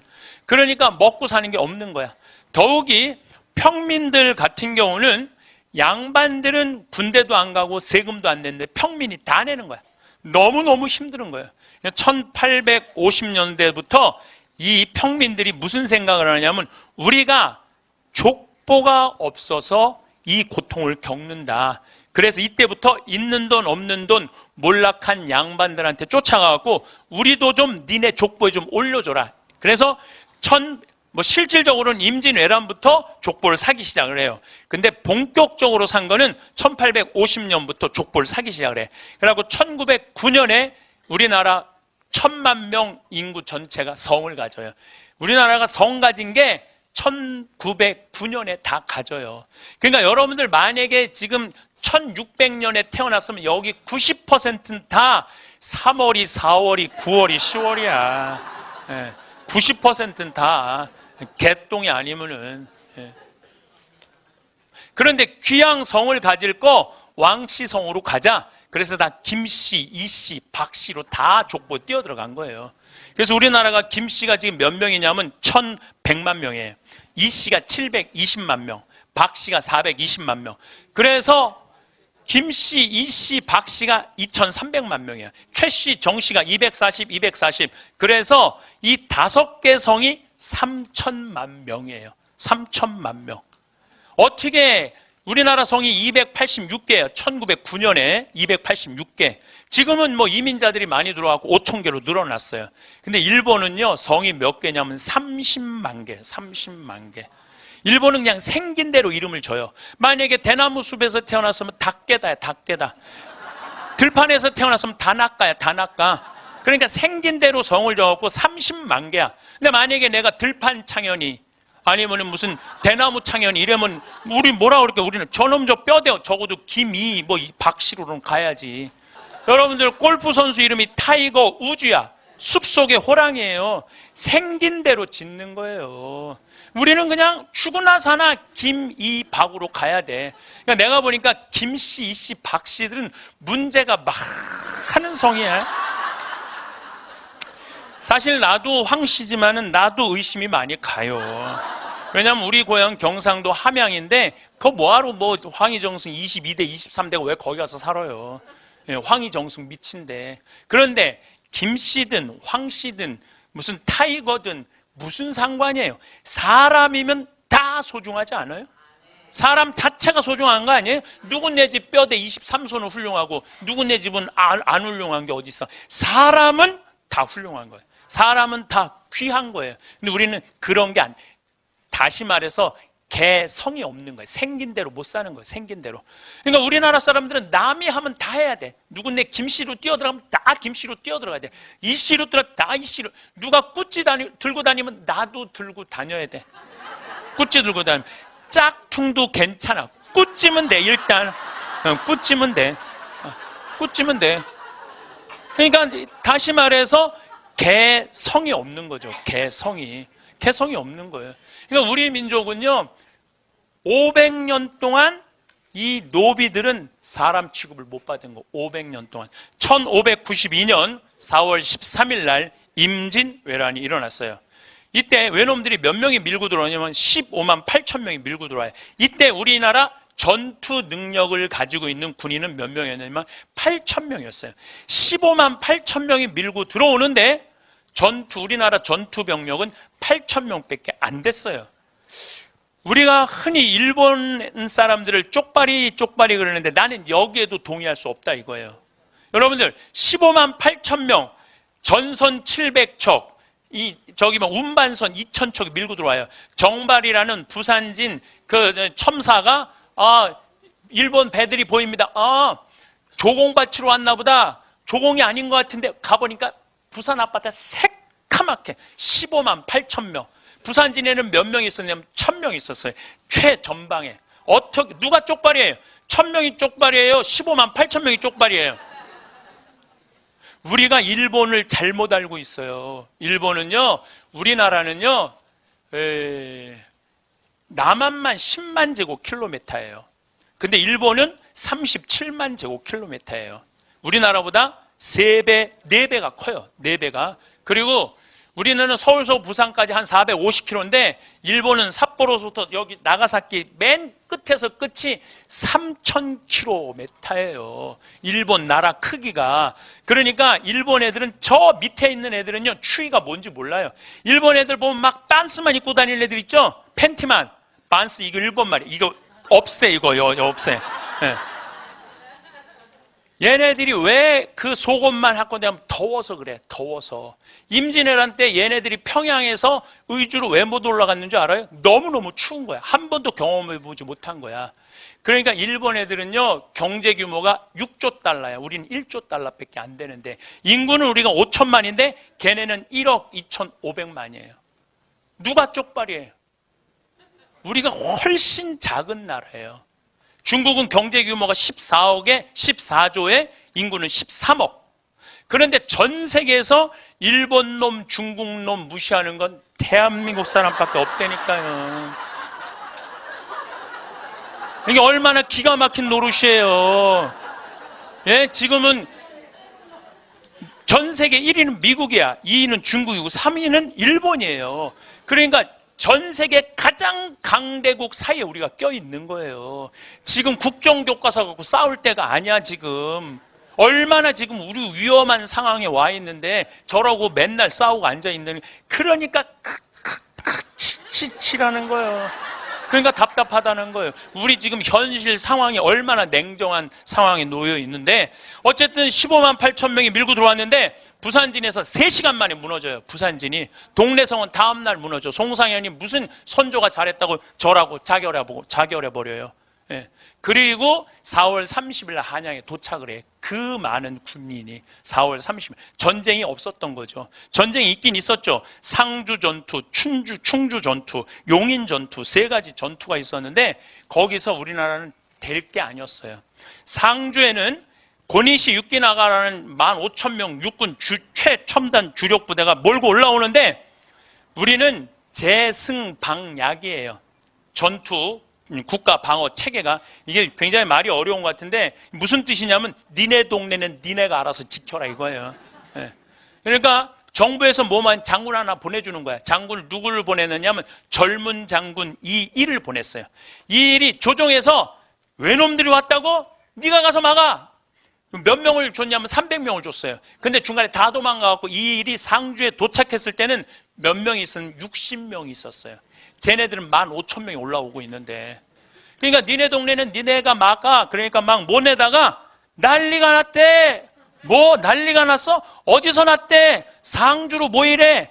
그래갖고 북천변이라고 상주 강, 낙동강 변 있죠? 거기에 모여요. 800명이 모여요. 15,000명이 있는데, 그래, 한 놈이 쫓아와갖고, 장군님, 이제 지금 외놈이 바로 코앞에 왔습니다. 무슨 외놈이 코앞에 가? 너 안 오면 죽는다. 다음날 했는데 안 왔는데 죽였어. 근데 이미 상주성이 함몰된 거예요. 끝난 거예요. 그 다음에 이제 모이는 데가 대구에서 이제 한 2만 명이 모였어. 난리가 났대. 어디로 모이래? 대구로 모이래. 2만 명이 모였어. 모였는데 정부에서 중앙에서 파견한 장군이 안 내려왔어. 그러니까 뭐라 그래? 난리가 아닌가 봐. 가자. 이게 나라를 지키는 한 나라의 꼴이었어요. 그러니까 15만 8천 명의 군인이 있었다는 것은 백성을 위한 군인이 아니고 임금을 위한 군인이었어요. 그러니까 조선은요, 백성을 위한 나라가 아니라 누구를 위한 나라야? 임금을 위한 나라였어요. 충주 탄금대라는 곳에는 이번에 누구를 보내냐면 신립 장군을 보내요.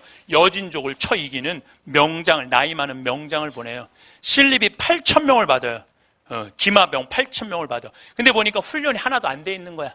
훈련이 하나도 안 돼 있는 걸 가지고 조령이라고 새도 넘기 힘든 조령에서 막으려고 그러니까 다 도망갈 것 같아. 그러니까 어떻게 해요? 탄금대에서 배수진을 쳐요. 도망 못 가게. 그러니까 딱 외놈들이 보니까 또 이틀 동안 비가 왔네? 발굽이 다 진흙탕에 빠지는 거야. 뛰지도 오지도 못한 거야. 그러니까 딱 삼열로 쏴서 조총으로 죽이는 거예요. 타켓이 얼마나 좋아. 말에 탔으니. 조총이라는 게 뭐야? 새도 싸 죽인다 그래서 새조자의 총자야. 새조, 조총. 그 얼마나 싸 죽이기 좋아요. 8,000명이 다 죽어요. 신립은 한강에 빠져 자결해요. 그러니까 4월 30일 날 한강에 도착을 하는 거야.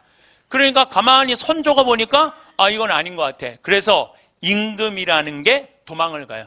도망을 하는데 몇 명을 데리고 도망가요? 100명을 데리고 도망을 가요. 이제 무학재 언덕에 딱 올라서 보니까 이미 얘네들은 건너지도 않았는데 경복궁, 창경궁, 창덕궁이 다 불타는 거야. 누가 불태우느냐면 공노비들이 다 불태우는 거야.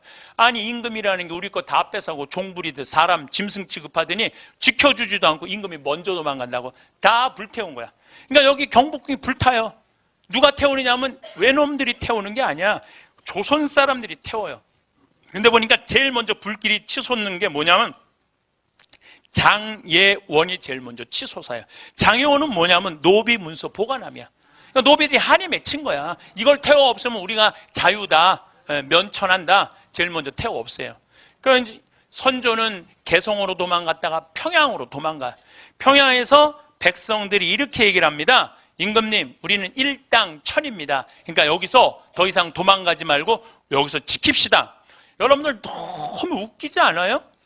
왜 웃기냐면은 임금이 야 백성들아 여기 지키자 이래야 되는데 백성이 임금님 여기를 지킵시다. 얼마나 웃긴 얘기예요. 보니까 개성에서 2만 명이 또 죽어요. 그러니까 선조는 함경도로 갈 거냐 의주로 도망갈 거냐 고민을 하다가 의주로 도망을 가요. 그 꼴을 보고 백성이 너무 화가 나니까 고니시 육기나가 부대 지나가는 길 담벼락에다가 선조 도망간 데를 화살표를 해줘. 이쪽으로 도망갔다고. 그러니까 가서 잡으라고. 그리고 선조는 계속 뭐라고 그러냐면은 나 내부하겠다고 그래요. 명나라에 내부하겠다. 내부라는 게 뭐냐면은 귀화하겠다는 거야. 한 나라의 임금이 천만의 백성을 버리고 귀화하겠다고 대놓고 얘기를 해. 대놓고. 참 부끄러운 역사예요. 뭐 우리 지금 역사 잘못 가르친다고 그러는데 알 건 알고 넘어가야지. 그리고 의주에서 딱 안 되니까 명나라에 편지를 보내. 그 내가 조선왕조 실록에서 다 발췌해놨어요. 명나라에 뭐라고 편지를 보내느냐면은 이제 이 몸은 어버이의 나라 가서 죽고 싶다. 나를 받아줘라 그래요. 어버이의 좀 명나라에 가서 죽고 싶으니까 나를 받아달라고 그래요. 그게 선조야. 임금. 이때 선조를 막아 나선 게 누구냐면 유성룡이 막아 나서요. 임금님, 만약에 압록강을 건너가면 이씨 왕조는 끝나는 겁니다. 건너가면 안 됩니다. 그러니까 선조가 이렇게 말합니다. 그러면 어떻게 하란 말이냐 이놈아 나보러. 그래요. 그러니까 유성룡이 뭐라고 그러냐면 임금님, 우리는 노비가 7할이 있습니다. 70%가 노비잖아요.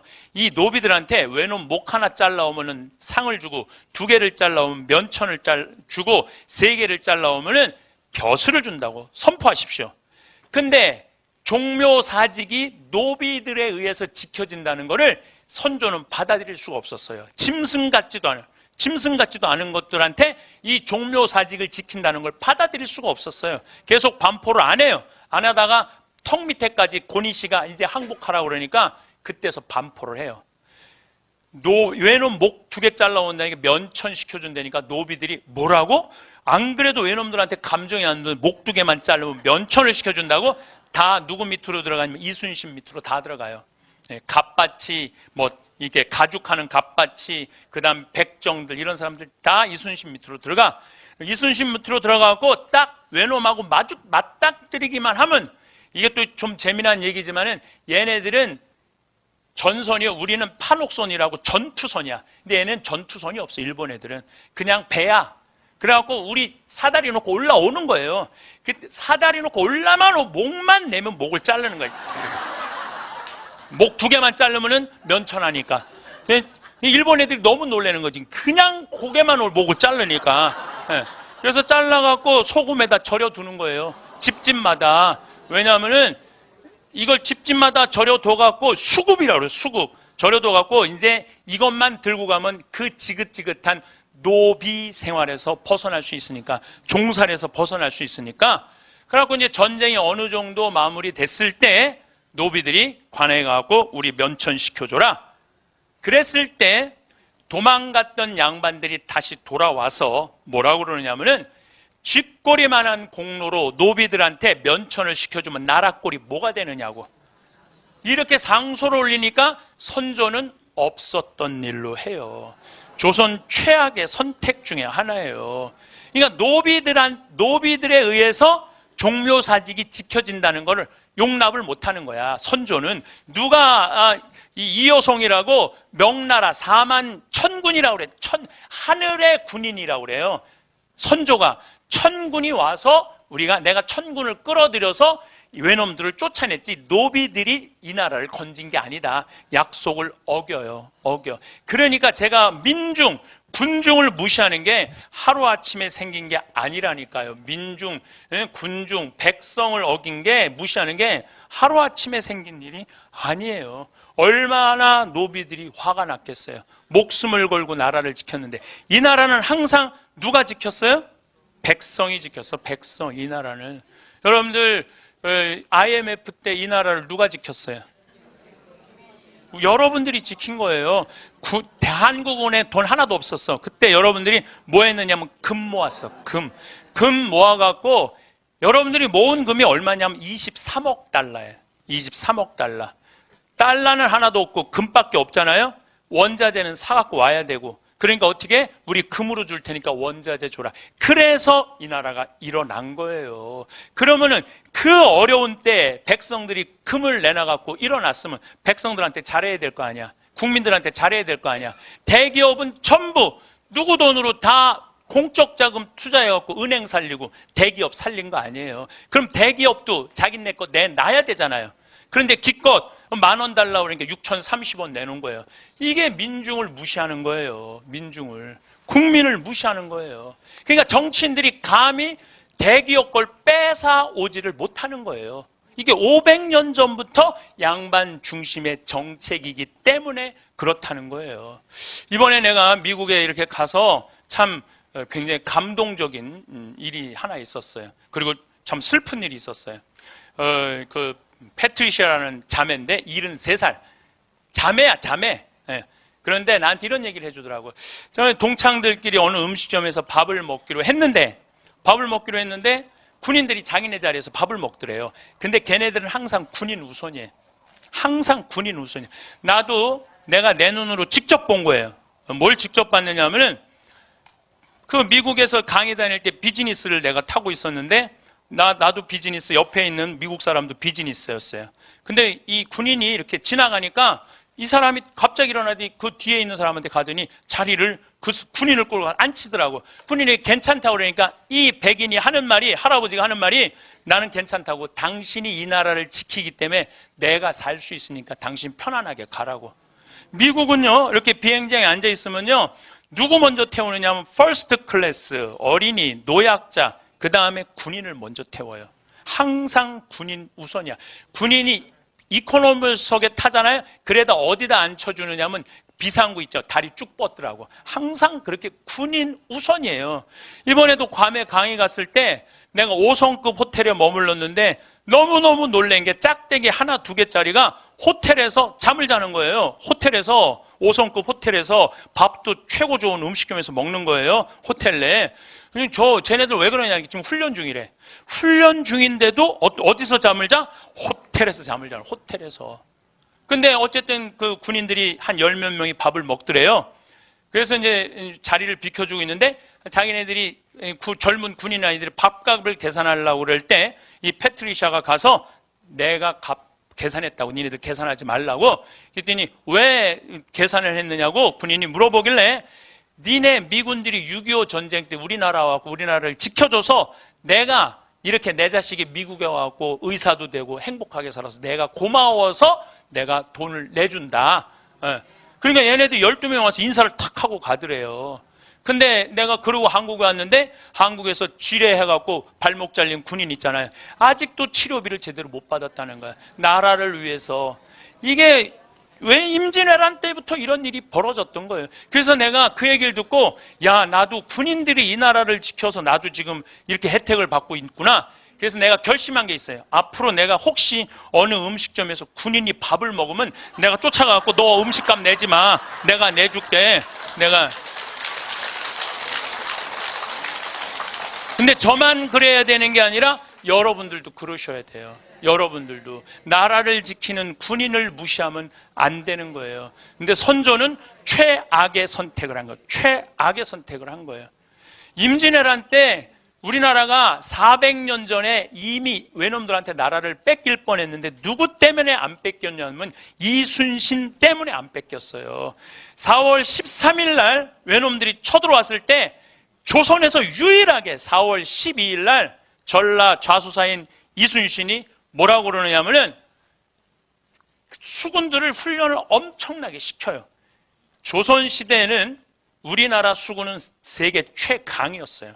수군, 이 외놈들은 대포가 없었는데 우리는 대포가 있었어요. 훈련을 정말로 고되게 시키고 난 다음에 4월 12일 날 이순신이 수군들한테 이렇게 말합니다. 오늘로써 훈련은 끝이다. 너희들은 앞으로 어떤 나라 군인하고 맞닥뜨려도 이길 수 있다. 이게 4월 10일, 12일이야. 하늘이 보낸 거죠. 그래갖고 조선시대 어떻게 여러분들 여기 지금 의주까지 도망갔단 말이야. 어떻게 먹느냐 하면 얘네들이 이렇게까지 다 먹어요. 여기만 전라도만 못 먹어. 전라도만. 누구 때문에 못 먹느냐 하면 진주대첩이라고 김시민 장군 아시죠? 곽재우 의병. 이게 진주대첩에서 이놈들을 막아요. 외놈들을. 근데 바다는 누가 막느냐 하면 이순신 장군이 막아요. 안 그랬으면 이미 선조는 끝나요. 그런데 이 임진왜란 끝났을 때 선조는 104명의 공신들을 해요. 그런데 장수들은 18명을 주고 86명은 전부 자기 따라간 호송 군인들한테 전부 상을 다 줘요. 그리고 의병들은 다 잡아 죽여요. 저놈들 반란 일으킬 놈들이라고. 그러니까 이게 공과가 이러니 나라가 질서가 서요. 그렇게 해서 임진왜란이 끝났어요. 1636년 임진왜란 끝나고 37년 만에 벌어진 게 뭐냐면 병자호란이 일어나요. 12월 9일 날 병자호란이 일어나요. 이날 청 14만 명이 밀고 내려와. 청군 14만 명이. 이때 우리나라 군인은 몇 명이냐면 8,000명이야. 8,000명. 아니 그렇게 임진왜란 동안 7년 동안 그 백성들이 괴로웠으면 국방을 튼튼히 해야 되잖아요. 그럼 37년 동안 조선 왕조는 뭐 했느냐?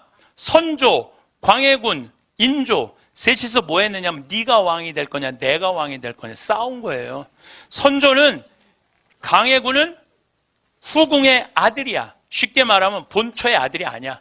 후궁의 아들인데 임진왜란 때 광해군이 의병들을 다 일으켰거든요. 그러니까 선조보다 누가 인기가 있었냐면 광해가 더 인기가 있었어요. 그러니까 광해가 미웠던 거야.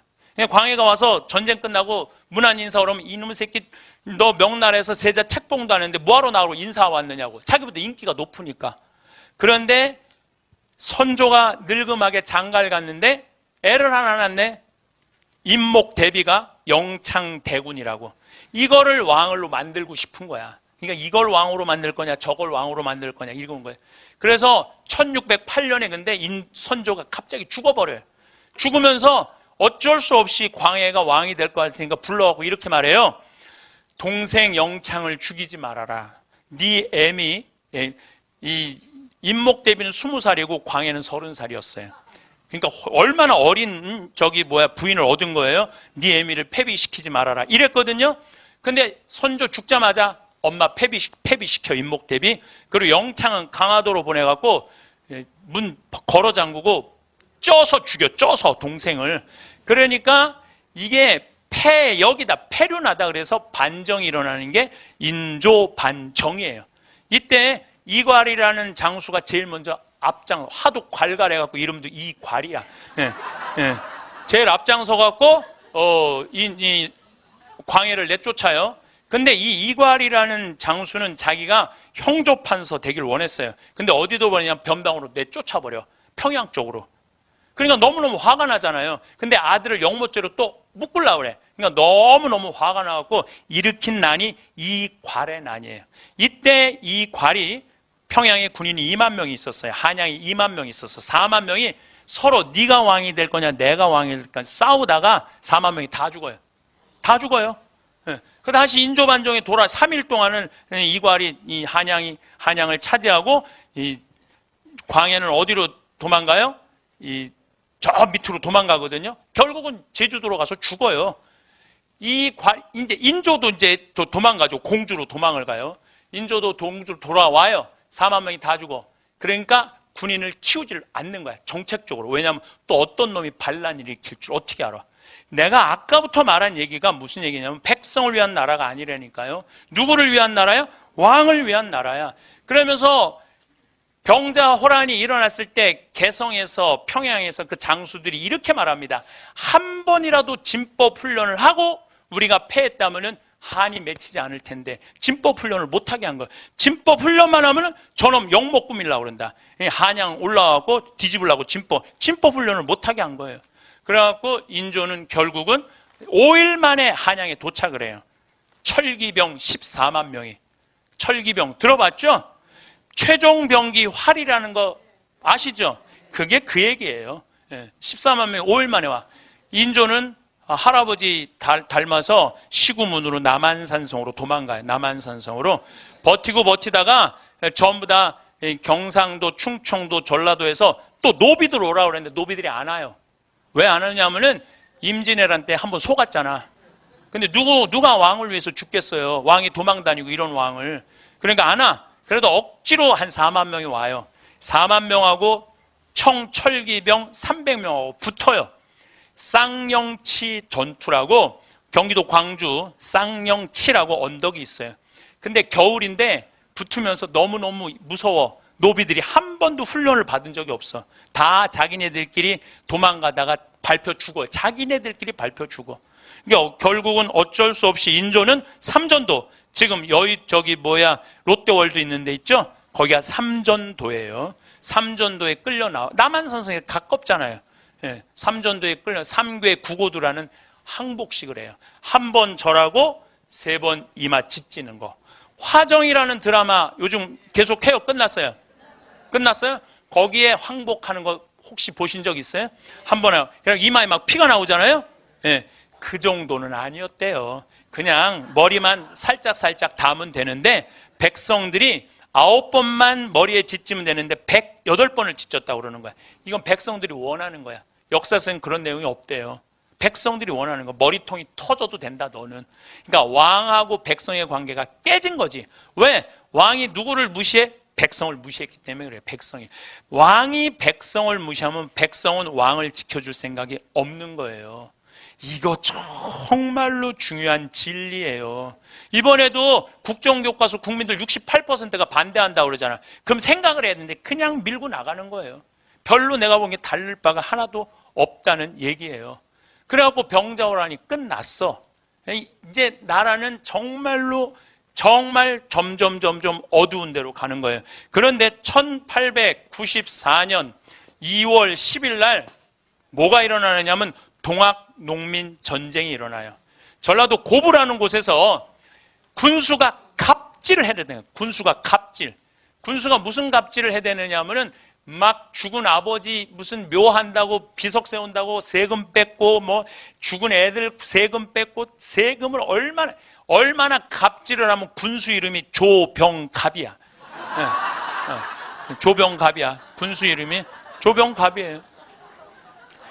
정봉준이 아버지가 관아에 가서 매 맞아 죽어요. 그때 전봉준이 들고 일어나요. 그래갖고 전주, 경상도, 충청도, 전라도 다 먹어요. 그래갖고 한 6개월 동안 통치를 해요. 동학농민군이 실질적으로 통치를 하고 이제 어디만 밀고 올라가면 되냐면 한양만 밀고 올라가면 돼. 이제 고종만 뒤집어 엎으면 돼. 근데 고종은 이 동학농민군하고 타협할 생각이 없었어요. 어디다 도움을 청하느냐면 청나라에 도움을 청해요. 나 좀 지켜줘라. 그러니까 청나라가 2,800명을 보내줘요. 이때 8,000명의 일본군들이 들어와. 일본 애들은요 항상 호시탐탐 우리를 노리고 있어요. 일본 애들은 항상 아주 대놓고 노리고 있어요. 지금도 대놓고 노리고 있는 거예요. 아베가 지금도 대놓고 노리고 있는 거예요. 그래갖고 청일전쟁이 일어나요. 청일전쟁이 아산, 성안, 평택에서 일어나요. 왜 청일전쟁을 아산, 성안, 평택에서 하냔 말이야. 청나라 도쿄에서 하든지 청나라 심양에서 하든지 일본 도쿄에서 하지 왜 아산, 성안, 평택에서 하냐 이거야. 왜 우리 땅에서 청일전쟁을 했느냐 하면은 조선을 최종적으로 누가 먹을 것이냐에 대한 결정전쟁이에요. 그게 청일전쟁이에요. 그런데 청나라 애들이요 다 패해요. 더욱이 일본 애들은 거의 기관총 수준의 총이 있었어. 기관총 수준의 총이. 근데 청나라 애들은 그런 총이 없었거든요. 2만 명을 보내는데 다 죽고 200명 도망가요. 200명. 그러니까 이제 누가 이제 우리 주권을 갖고 일본 애들이 먹으면 돼. 그래서 청나라 애들이 청일전쟁 끝나고 난 다음에 일본 시모노세키라는 섬에 가갖고 맺은 조약이 시모노세키 조약이에요. 이 조약 내용이 뭐냐면은 조선은 독립국이다. 청나라가 선언을 해요. 그전에는 조선은 청나라의 속국이었거든. 조선은 독립국이라는 얘기 뭐냐면은 일본 니네가 먹어도 우린 관여하지 않겠다. 그 얘기예요. 그래서 조선은 독립국이라. 그래서 이제 막 먹으려고 그랬더니 러시아가 가만히 있어봐. 니네들 조선 먹으면 안 되지. 그래갖고 프랑스하고 독일을 끌어들여요. 그래서 못 먹게. 이게 삼국 간섭이에요. 너무너무 열받잖아요. 다 먹은 건데 저 러시아 때문에. 그런데 그 러시아에 가서 딱 붙어갖고 우리나라를 지킨 게 누구냐면 명성황후예요. 명성황후가 러시아가 힘이 세구나 가갖고 우리 일본한테 지켜줘라 계속 그러니까 너무너무 명성황후가 미웠던 거야. 그래서 1895년 10월 8일 날 여우사냥이라는 이름으로 명성황후를 죽여요. 경복궁에 들어가갖고 건천정이라고도 하죠. 건천궁에 들어가갖고 명성황후를 끄집어내요. 세자가 살려달라는데 세자를 발로 차요. 병풍으로 날아가. 고종도 살려달라고 그래. 고종도 밀쳐내버려요.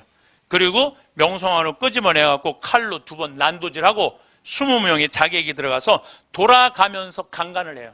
한나라의 왕비를 돌아가면서. 그래서 그중 자객 1명이 이렇게 말합니다. 오늘 참으로 이 궁에서 가소간호한 일이 벌어졌다. 참으로 웃기고 참으로 화나는 일이 벌어졌다 그래. 한나라의 왕부를 그냥 죽이지. 돌아가면서 20명이 겁탈을 했다는 건 이건 치욕적인 거예요. 저는 명성황후라는 이 뮤지컬을 2번을 보면서 정말로 속에서 불이 났어요. 그러면은 우리나라는 왜 왕비 하나를 지켜주지 못했어요? 몇백 년 동안 무시를 당했기 때문에 왕족을 무시한 거예요. 백성이. 죽으나 마나 관심이 없었어. 백성들은. 그렇게 역사는 흘러가는 거예요. 그래갖고 새벽 5시에 명성황후는 결국 석유로 불태워 죽여요. 그래서 여러분들 명성황후는요 뼈밖에 없어요. 뼈밖에 없어요. 고종이 그걸 보고 너무너무 무서워갖고 고종이 어디로 도망가냐면 러시아 공사관으로 도망을 가요. 그게 아관 파천이에요. 1년 6개월 동안 거기 가서 숨어서 지내. 너무 무서워서. 이제 다 먹을 거를 명성황후가 막은 거니까 명성황후 죽은 거죠. 그리고 1904년, 1905년 러일 전쟁이 일어나요. 러일 전쟁은 만주 땅하고 우리나라 땅을 러시아가 먹을 거냐 일본이 먹을 거냐 전쟁을 치르는데요. 이때 일본은 지금 엄청난 화력을 갖고 있었어요. 배, 함, 이 여산이라는 곳에 전쟁을 하는데 정말 러시아 애들 7만 명, 일본 애들 4만 명이 붙는데 러시아가 그야말로 박살이 나요. 다 도망가. 그래서 어쩔 수 없이 러시아가 뭐라고 하냐면 너희들 가져라. 이때 아주 중요한 얘기를 제가 하고 싶어요. 이때 미국이 사실은 우리 조약을 맺어갖고 우리를 보호해 주겠다고 그랬거든요. 근데 러일 전쟁 끝나고 난 다음에 미국이 일본한테 뭐라고 하냐. 니네들 조선 먹는 거 눈 감아 줄게. 눈 감아 줄게.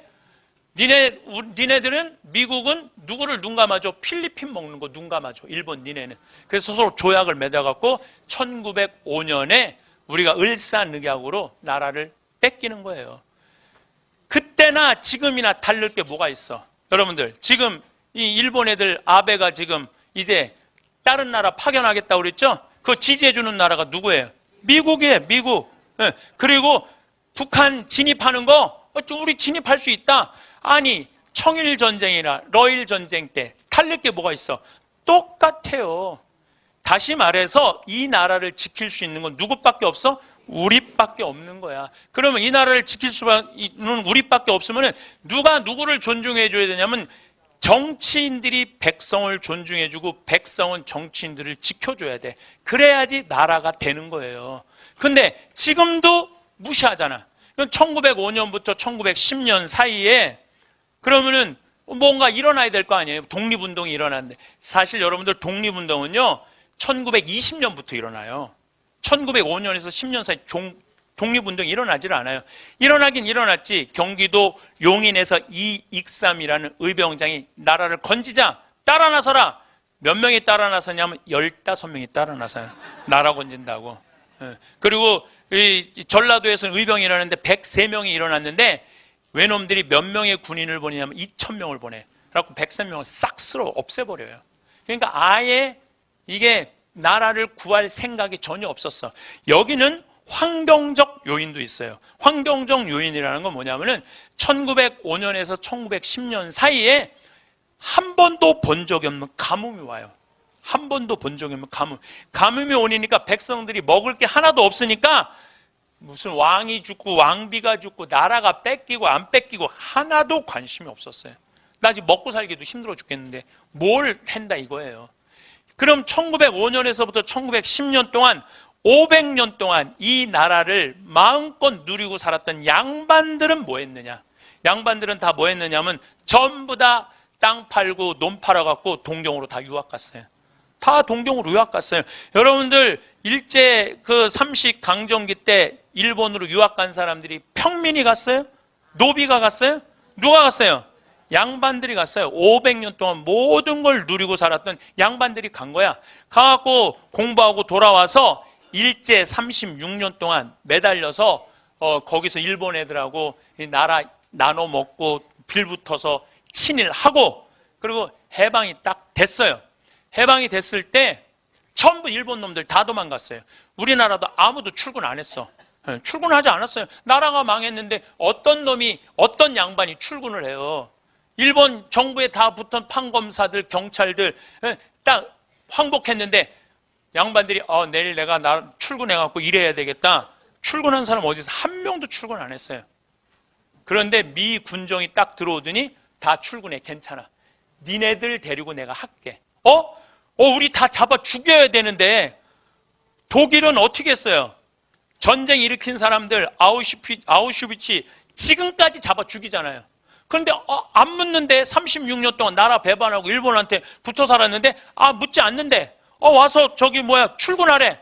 거기서 출근해갖고 다시 주저앉은 거야. 다시 말해서 500년 동안 조선을, 백성들을 아주 착취하고 고통으로 몰아넣었던 사람들이 일제 36년도 그대로 다 누리고 살았다가 전쟁 이 독립하고도 그대로 누리고 사는 거야. 그리고 그 일제를 청산하지 못한 그게 지금까지 그대로 와 있는 거예요. 제가 왜 이런 얘기를 장황하게 하느냐 하면은 정치인들이 백성을 무서워해야 돼요. 정치인들이 백성을 무서워해야 돼. 내가 잘못한 게 있으면은 정치인들이 발을 붙이기 못하게 해야 돼. 근데 우리나라 정치인들은 백성을 무서워하지 않아요. 왜? 백성들이 눈 감아 주는 거예요. 하도 눌려고 살아갖고 까먹어. 그럴 수 있지. 그 나물에 그 밥이 지금 하고 있는데도.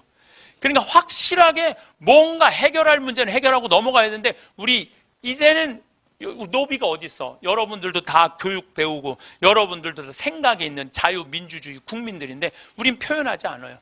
뭐가 자유인지도 모르고 뭐가 인권인지도 모르고 뭐가 정인지도 모르고 그냥 돈에 그냥 돈만 있으면 돼. 경제만 누군가 살리면 돼.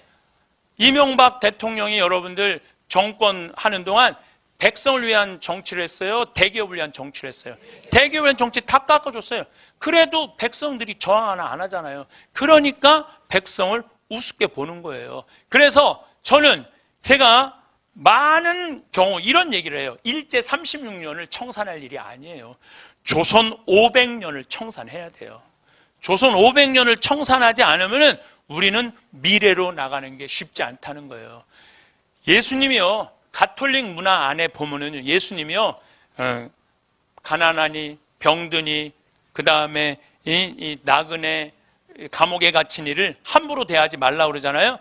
그 예수님 문화 안에 꽉 차 있는 나라들은요, 정말로 복지가 잘 돼 있어요. 그리고 왜 우리 가톨릭이 2000년 동안 유지해 왔어요? 가난한 이들 편에 서 왔기 때문에 2000년을 유지해 온 거예요. 1789년에 프랑스 혁명이 일어났을 때 프랑스 교회는 끝났어요. 프랑스 교회가 왜 끝났는 줄 알아요? 그때 귀족 편에 붙어서 갖고 가난한 이들 편에 쓰지 않았기 때문에 끝난 거예요. 그래갖고 지금 프랑스 신부들은 국가에서 월급 받아요. 국가에서 월급 받아요. 그리고 모든 재산은 다 어디로 귀속됐어? 프랑스로 다 귀속됐어요. 그 왜 그러냐 하면은 가난한 백성들과 함께하지 않았기 때문이야. 우리 교회도 똑같아요. 우리 교회도 지금 정의로운 일에 가난한 이들의 권리를 찾는 일에 우리가 무심하고 우리도 돈만 쫓아서 성당 건물 짓고 돈 모으는 일에만 혈안이 돼 있다면 우리도 똑같다는 거예요. 우리 가톨릭이 무시당하기 싫으면 어떻게 해야 돼? 정의로운 일에, 가난한 일에, 감옥에 갇힌 억울한 사람들의 편에 들어서야 된다는 거예요. 그래서 사람을 무시하면은 그 문화는 없는 거예요. 사람을 무시하면은. 그게 역사든 개인사든 사회 아니든 사람을 존중하는 문화를 우리가 꼭 이루어야 된다는 얘기입니다. 이게 예수님이 말하는 복음이죠. 감사합니다. 오늘은 영상을 준비하면서도 마음 한구석이 오래 저릿했습니다. 혹시 요양원에서 어르신들이 하루에 가장 자주 꺼내는 말이 무엇인지 생각해 보신 적 있으신가요? 지인이 지난 여름 노인요양시설에서 근무하며 들려준 이야기를 듣고 난 뒤부터 그동안 배경처럼 스쳐 지나가던 간판들이 눈에 콕콕 박히기 시작했습니다. 산이 보이는 외곽보다 오히려 교통 좋은 경기도에 시설이 몰려있다는 사실도 그때 알았습니다. 이유는 단순했습니다. 자식들이 마음만 먹으면 곧장 올 수 있는 거리, 그 가까움이 어르신들의 하루 기대를 지켜주기 때문일 겁니다. 저도 한동안 병문안을 다닌 적이 있습니다. 유리창에 큼직하게 붙은 행복한 노후라는 문구를 볼 때마다 대로변의 매연과 소음 사이에서 과연 요양이라는 단어가 숨 쉴 공간이 있을까 자꾸만 그런 생각이 들었습니다. 지인이 일하던 곳은 규모가 제법 있는 시설이었지만 손끝으로 흙 한 번 집어볼 마당이 없었고 겨우 있는 옥상 정원도 추가 비용을 낸 분들만 이용할 수 있었다고 하더군요. 그분이 밤 근무를 마치고 제게 묻습니다. 치매가 있는 할머니들이 제일 자주 하는 말 뭔지 아세요? 저도 처음엔 집에 가고 싶다일 거라고만 생각했죠. 그런데 이어진 말은 뜻밖이었습니다. 밥해야 돼. 아이들 밥 챙겨야 돼. 깜빡 잠에서 깬 할머니들은 이불을 보자기 삼아 기저귀와 옷가지를 네모반 듯하게 접어 보따리를 만듭니다. 어디 가시느냐고 여쭤보면 집에 가야지, 밥해야지 라고 하십니다. 그 반듯한 모서리에는 평생 살림을 놓치지 않던 손의 기억이 그대로 남아 있습니다. 이제 밤이니 푹 주무시고 아침에 가시자고 달래면 대개는 순하게 침대로 돌아가세요. 그 모습을 듣는 내내 저는 이상하게 목이 메었습니다. 평생 차려온 밥상이 삶의 일정이 되고 일정이 다시 존재의 이유가 된 걸까요? 우리말에서 밥 먹었어요. 가 인사처럼 박힌 이유가 그날따라 유난히 또렷했습니다. 일하는 부모에게 밥은 때로 미안함의 다른 말이기도 합니다. 어떤 어르신은 아직도 새벽에 일어나 국 하나, 반찬 한두 가지를 꼭 만들어 두고 출근하신다고 했습니다. 성인이 된 아이들이 각자 먹을 텐데도 엄마가 해준 밥이라는 작은 다정함을 붙들고 싶어서요. 생각해보면 우리 각자의 기억 속 엄마 밥, 아빠 밥은 맛보다도 장면으로 남아있지 않나요? 김서리는 그릇, 식탁 너머의 눈빛, 더 먹어라 라는 습관처럼 나직한 말투. 그래서일까요? 요양원의 밤 보따리를 싸며 밥하러 가야지 라고 중얼대는 그 한마디에는 한 사람의 생이 통째로 접혀 들어가 있습니다. 하지만 요양원에 머무는 이유와 머무는 방식은 저마다 다릅니다. 어떤 분은 자발적으로 입소하기도 하고 어떤 분은 가족과 본인의 사정이 얽혀 선택지가 좁아져 들어오기도 하죠. 공통점은 문턱을 넘는 순간 바깥과의 연결이 급격히 가늘어진다는 사실입니다. 면회 제한 없음이라는 안내 문구가 붙어 있어도 실제로 꾸준히 찾아오는 이는 많지 않습니다. 스스로 초라함을 이유로 관계를 끊어버리는 분들도 계시고요. 보행기를 밀고 나서는 모습이 친구들 눈에 밟힐까? 외박이 안 돼.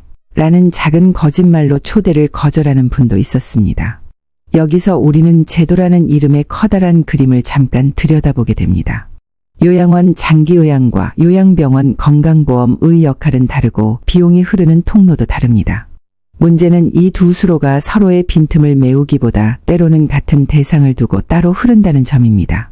제가 서비스가 넉넉지 않다면 집에서 살 수 있는 분도 병원 침대로 밀려납니다. 실제로 많은 어르신이 병원 진료가 꼭 필요해서가 아니라 돌봄이 필요해서 병원에 오래 머물고 그 사이 일상은 천천히 그러나 결정적으로 희미해집니다.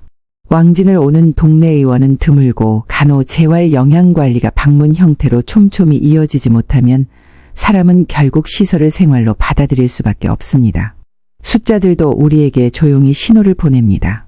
건강수명은 평균 수명보다 짧고 그 차이만큼 누군가의 손길이 필요한 시간이 생깁니다.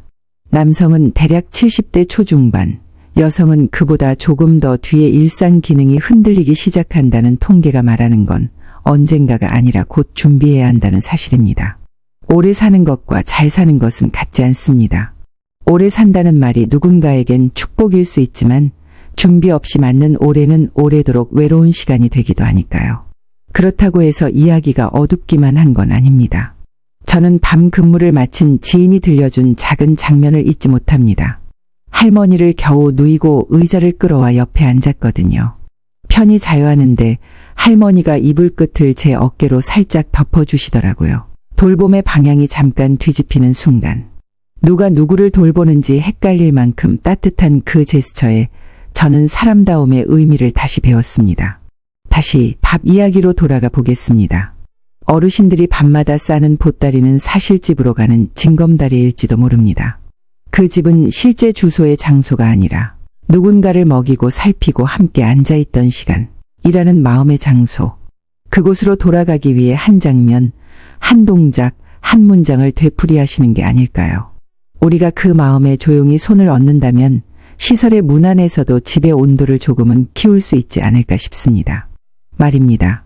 요양원의 현실을 단정적으로 비난하는 대신 지금 여기서 우리가 무엇을 바꿀 수 있을지를 찾아보면 어떨까요? 제도가 다듬어져야 하는 건 분명합니다. 돌봄과 의료의 경계가 어르신의 삶을 기준으로 다시 잇대어져야 합니다. 그와 동시에 각자의 자리에서 만들 수 있는 작은 집의 방법도 분명 있습니다. 방문 재활과 방문 간호를 신청하는 법을 알아두고 식사와 이동을 돕는 지역 서비스와 연결해두는 일, 가족이 오가기 쉬운 거리의 시설을 고르는 눈, 무엇보다 정기적으로 짧게라도 찾아와 앉아있는 시간을 약속하는 습관까지요.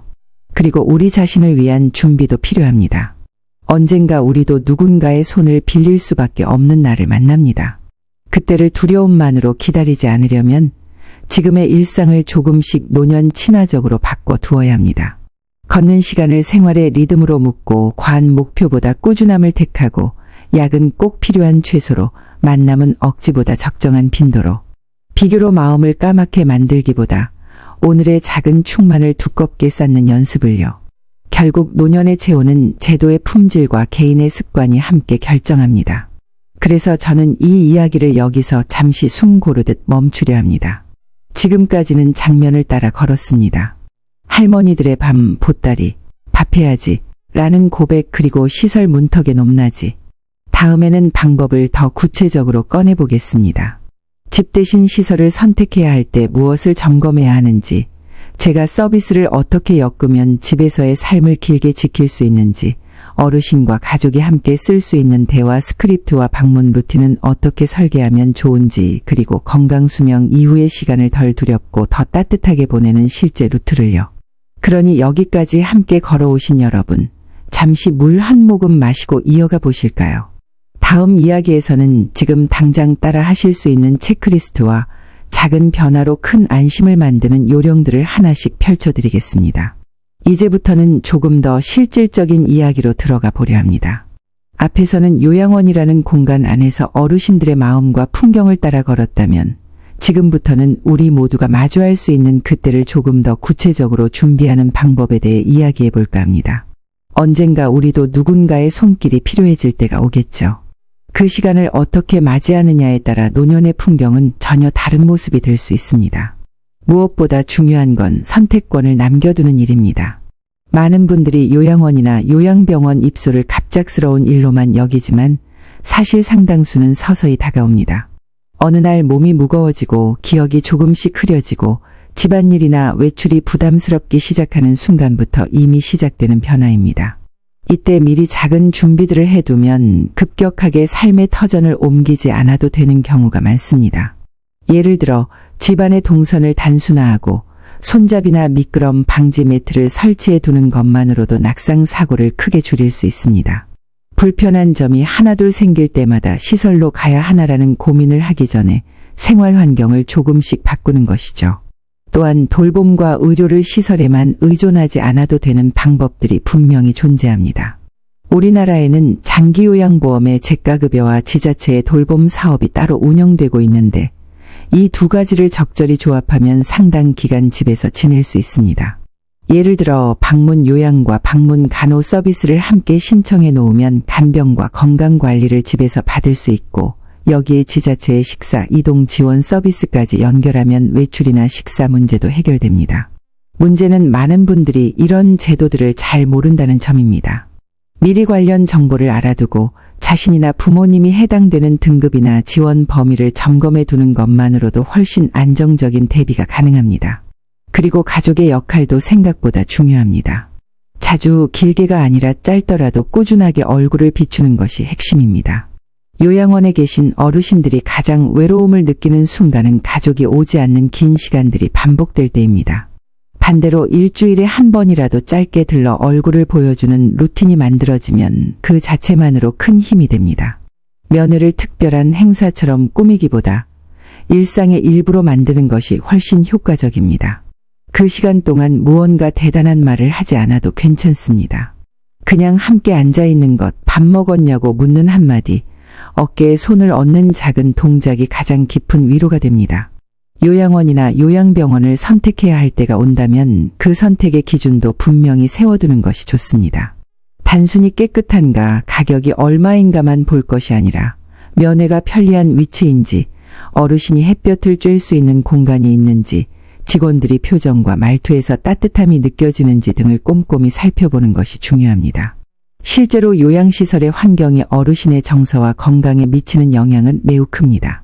햇볕을 쬐일 수 있는 시간, 다른 사람과 적당히 어울릴 수 있는 구조, 돌봄 인력의 여유 등이 삶의 질을 좌우합니다. 이때 가족이 함께 현장을 발로 확인하고 어르신의 의견을 존중해 함께 결정하는 과정이 꼭 필요합니다. 그리고 건강 수명을 연장하기 위한 작은 습관들은 생각보다 단순합니다. 매일 조금씩 걷는 습관, 지나치게 무리하지 않는 적정한 운동, 음식을 천천히 꼭꼭 씹는 식습관, 빛을 자주 쬐는 생활, 마음이 편한 사람들과의 적당한 교류, 억지로 참지 않고 하고 싶은 일을 조금이라도 실천하는 태도. 이런 사소한 습관들이 모여서 70대, 80대의 체력을 붙잡고 시설 입소를 미루거나 선택권을 넓혀줍니다. 나이가 들었다고 해서 모든 걸 멈춰야 하는 건 아닙니다. 오히려 나이에 맞는 방식으로 살아가는 리듬을 새로 짜는 것이 중요합니다. 또 한 가지, 재산과 관련된 생각의 전환도 필요합니다. 많은 분들이 집이라도 남겨야지라는 마음으로 주택연금이나 생활비 사용을 미루곤 합니다. 하지만 그렇게 하다 보면 정작 본인은 불안함 속에 노년을 보내는 경우가 많습니다. 재산을 자녀에게 남기기 위해 자신이 하고 싶은 일이나 필요한 지출을 억누르지 않는 것이 좋습니다. 돈을 함부로 쓰라는 이야기가 아니라 내 삶의 질을 우선순위에 두자는 뜻입니다. 추억과 경험이 쌓이는 시간이야말로 진짜 자산이기 때문입니다. 그리고 나이 들어서도 배움과 호기심을 멈추지 않는 것이 마음의 근육을 지켜줍니다. 어떤 분들은 나이 탓을 하며 새로운 것을 시도하기를 주저하지만 사실 나이에 상관없이 재밌겠다는 마음으로 가볍게 시작하는 것이 뇌와 마음의 활력을 불어넣습니다. 잘하지 않아도 오래 하지 않아도 괜찮습니다. 하고 싶은 일이 있다면 조금이라도 해보는 것, 재미있으면 조금 더 이어가는 것, 하기 싫으면 멈추는 것. 그렇게 자신에게 솔직한 태도가 오히려 긴 시간을 건강하게 만들어줍니다. 이런 여러 가지 이야기들을 하나로 엮어보면 결국 핵심은 준비와 선택입니다. 몸이 약해지고 기억이 흐려져도 자신이 어디서 어떤 모습으로 노년을 보낼지에 대해 미리 생각해 두는 것. 제도와 환경, 가족과의 관계, 개인의 습관이 얽혀 하나의 큰 그림을 만듭니다. 준비가 되어 있는 사람에게 노년은 두려움만이 아니라 또 다른 삶의 장면이 될 수 있습니다. 반면 아무 준비 없이 맞는 노년은 선택권이 사라지고 남이 정해준 길을 따라가야 하는 시간이 되기 쉽습니다. 마지막으로 꼭 말씀드리고 싶은 건 이 모든 이야기가 남의 일이 아니라는 점입니다. 지금 중년이신 분들 혹은 청년인 여러분에게도 언젠가는 이 길이 찾아옵니다. 어르신을 돌보는 입장이 되기도 하고 돌봄을 받는 입장이 되기도 하겠죠.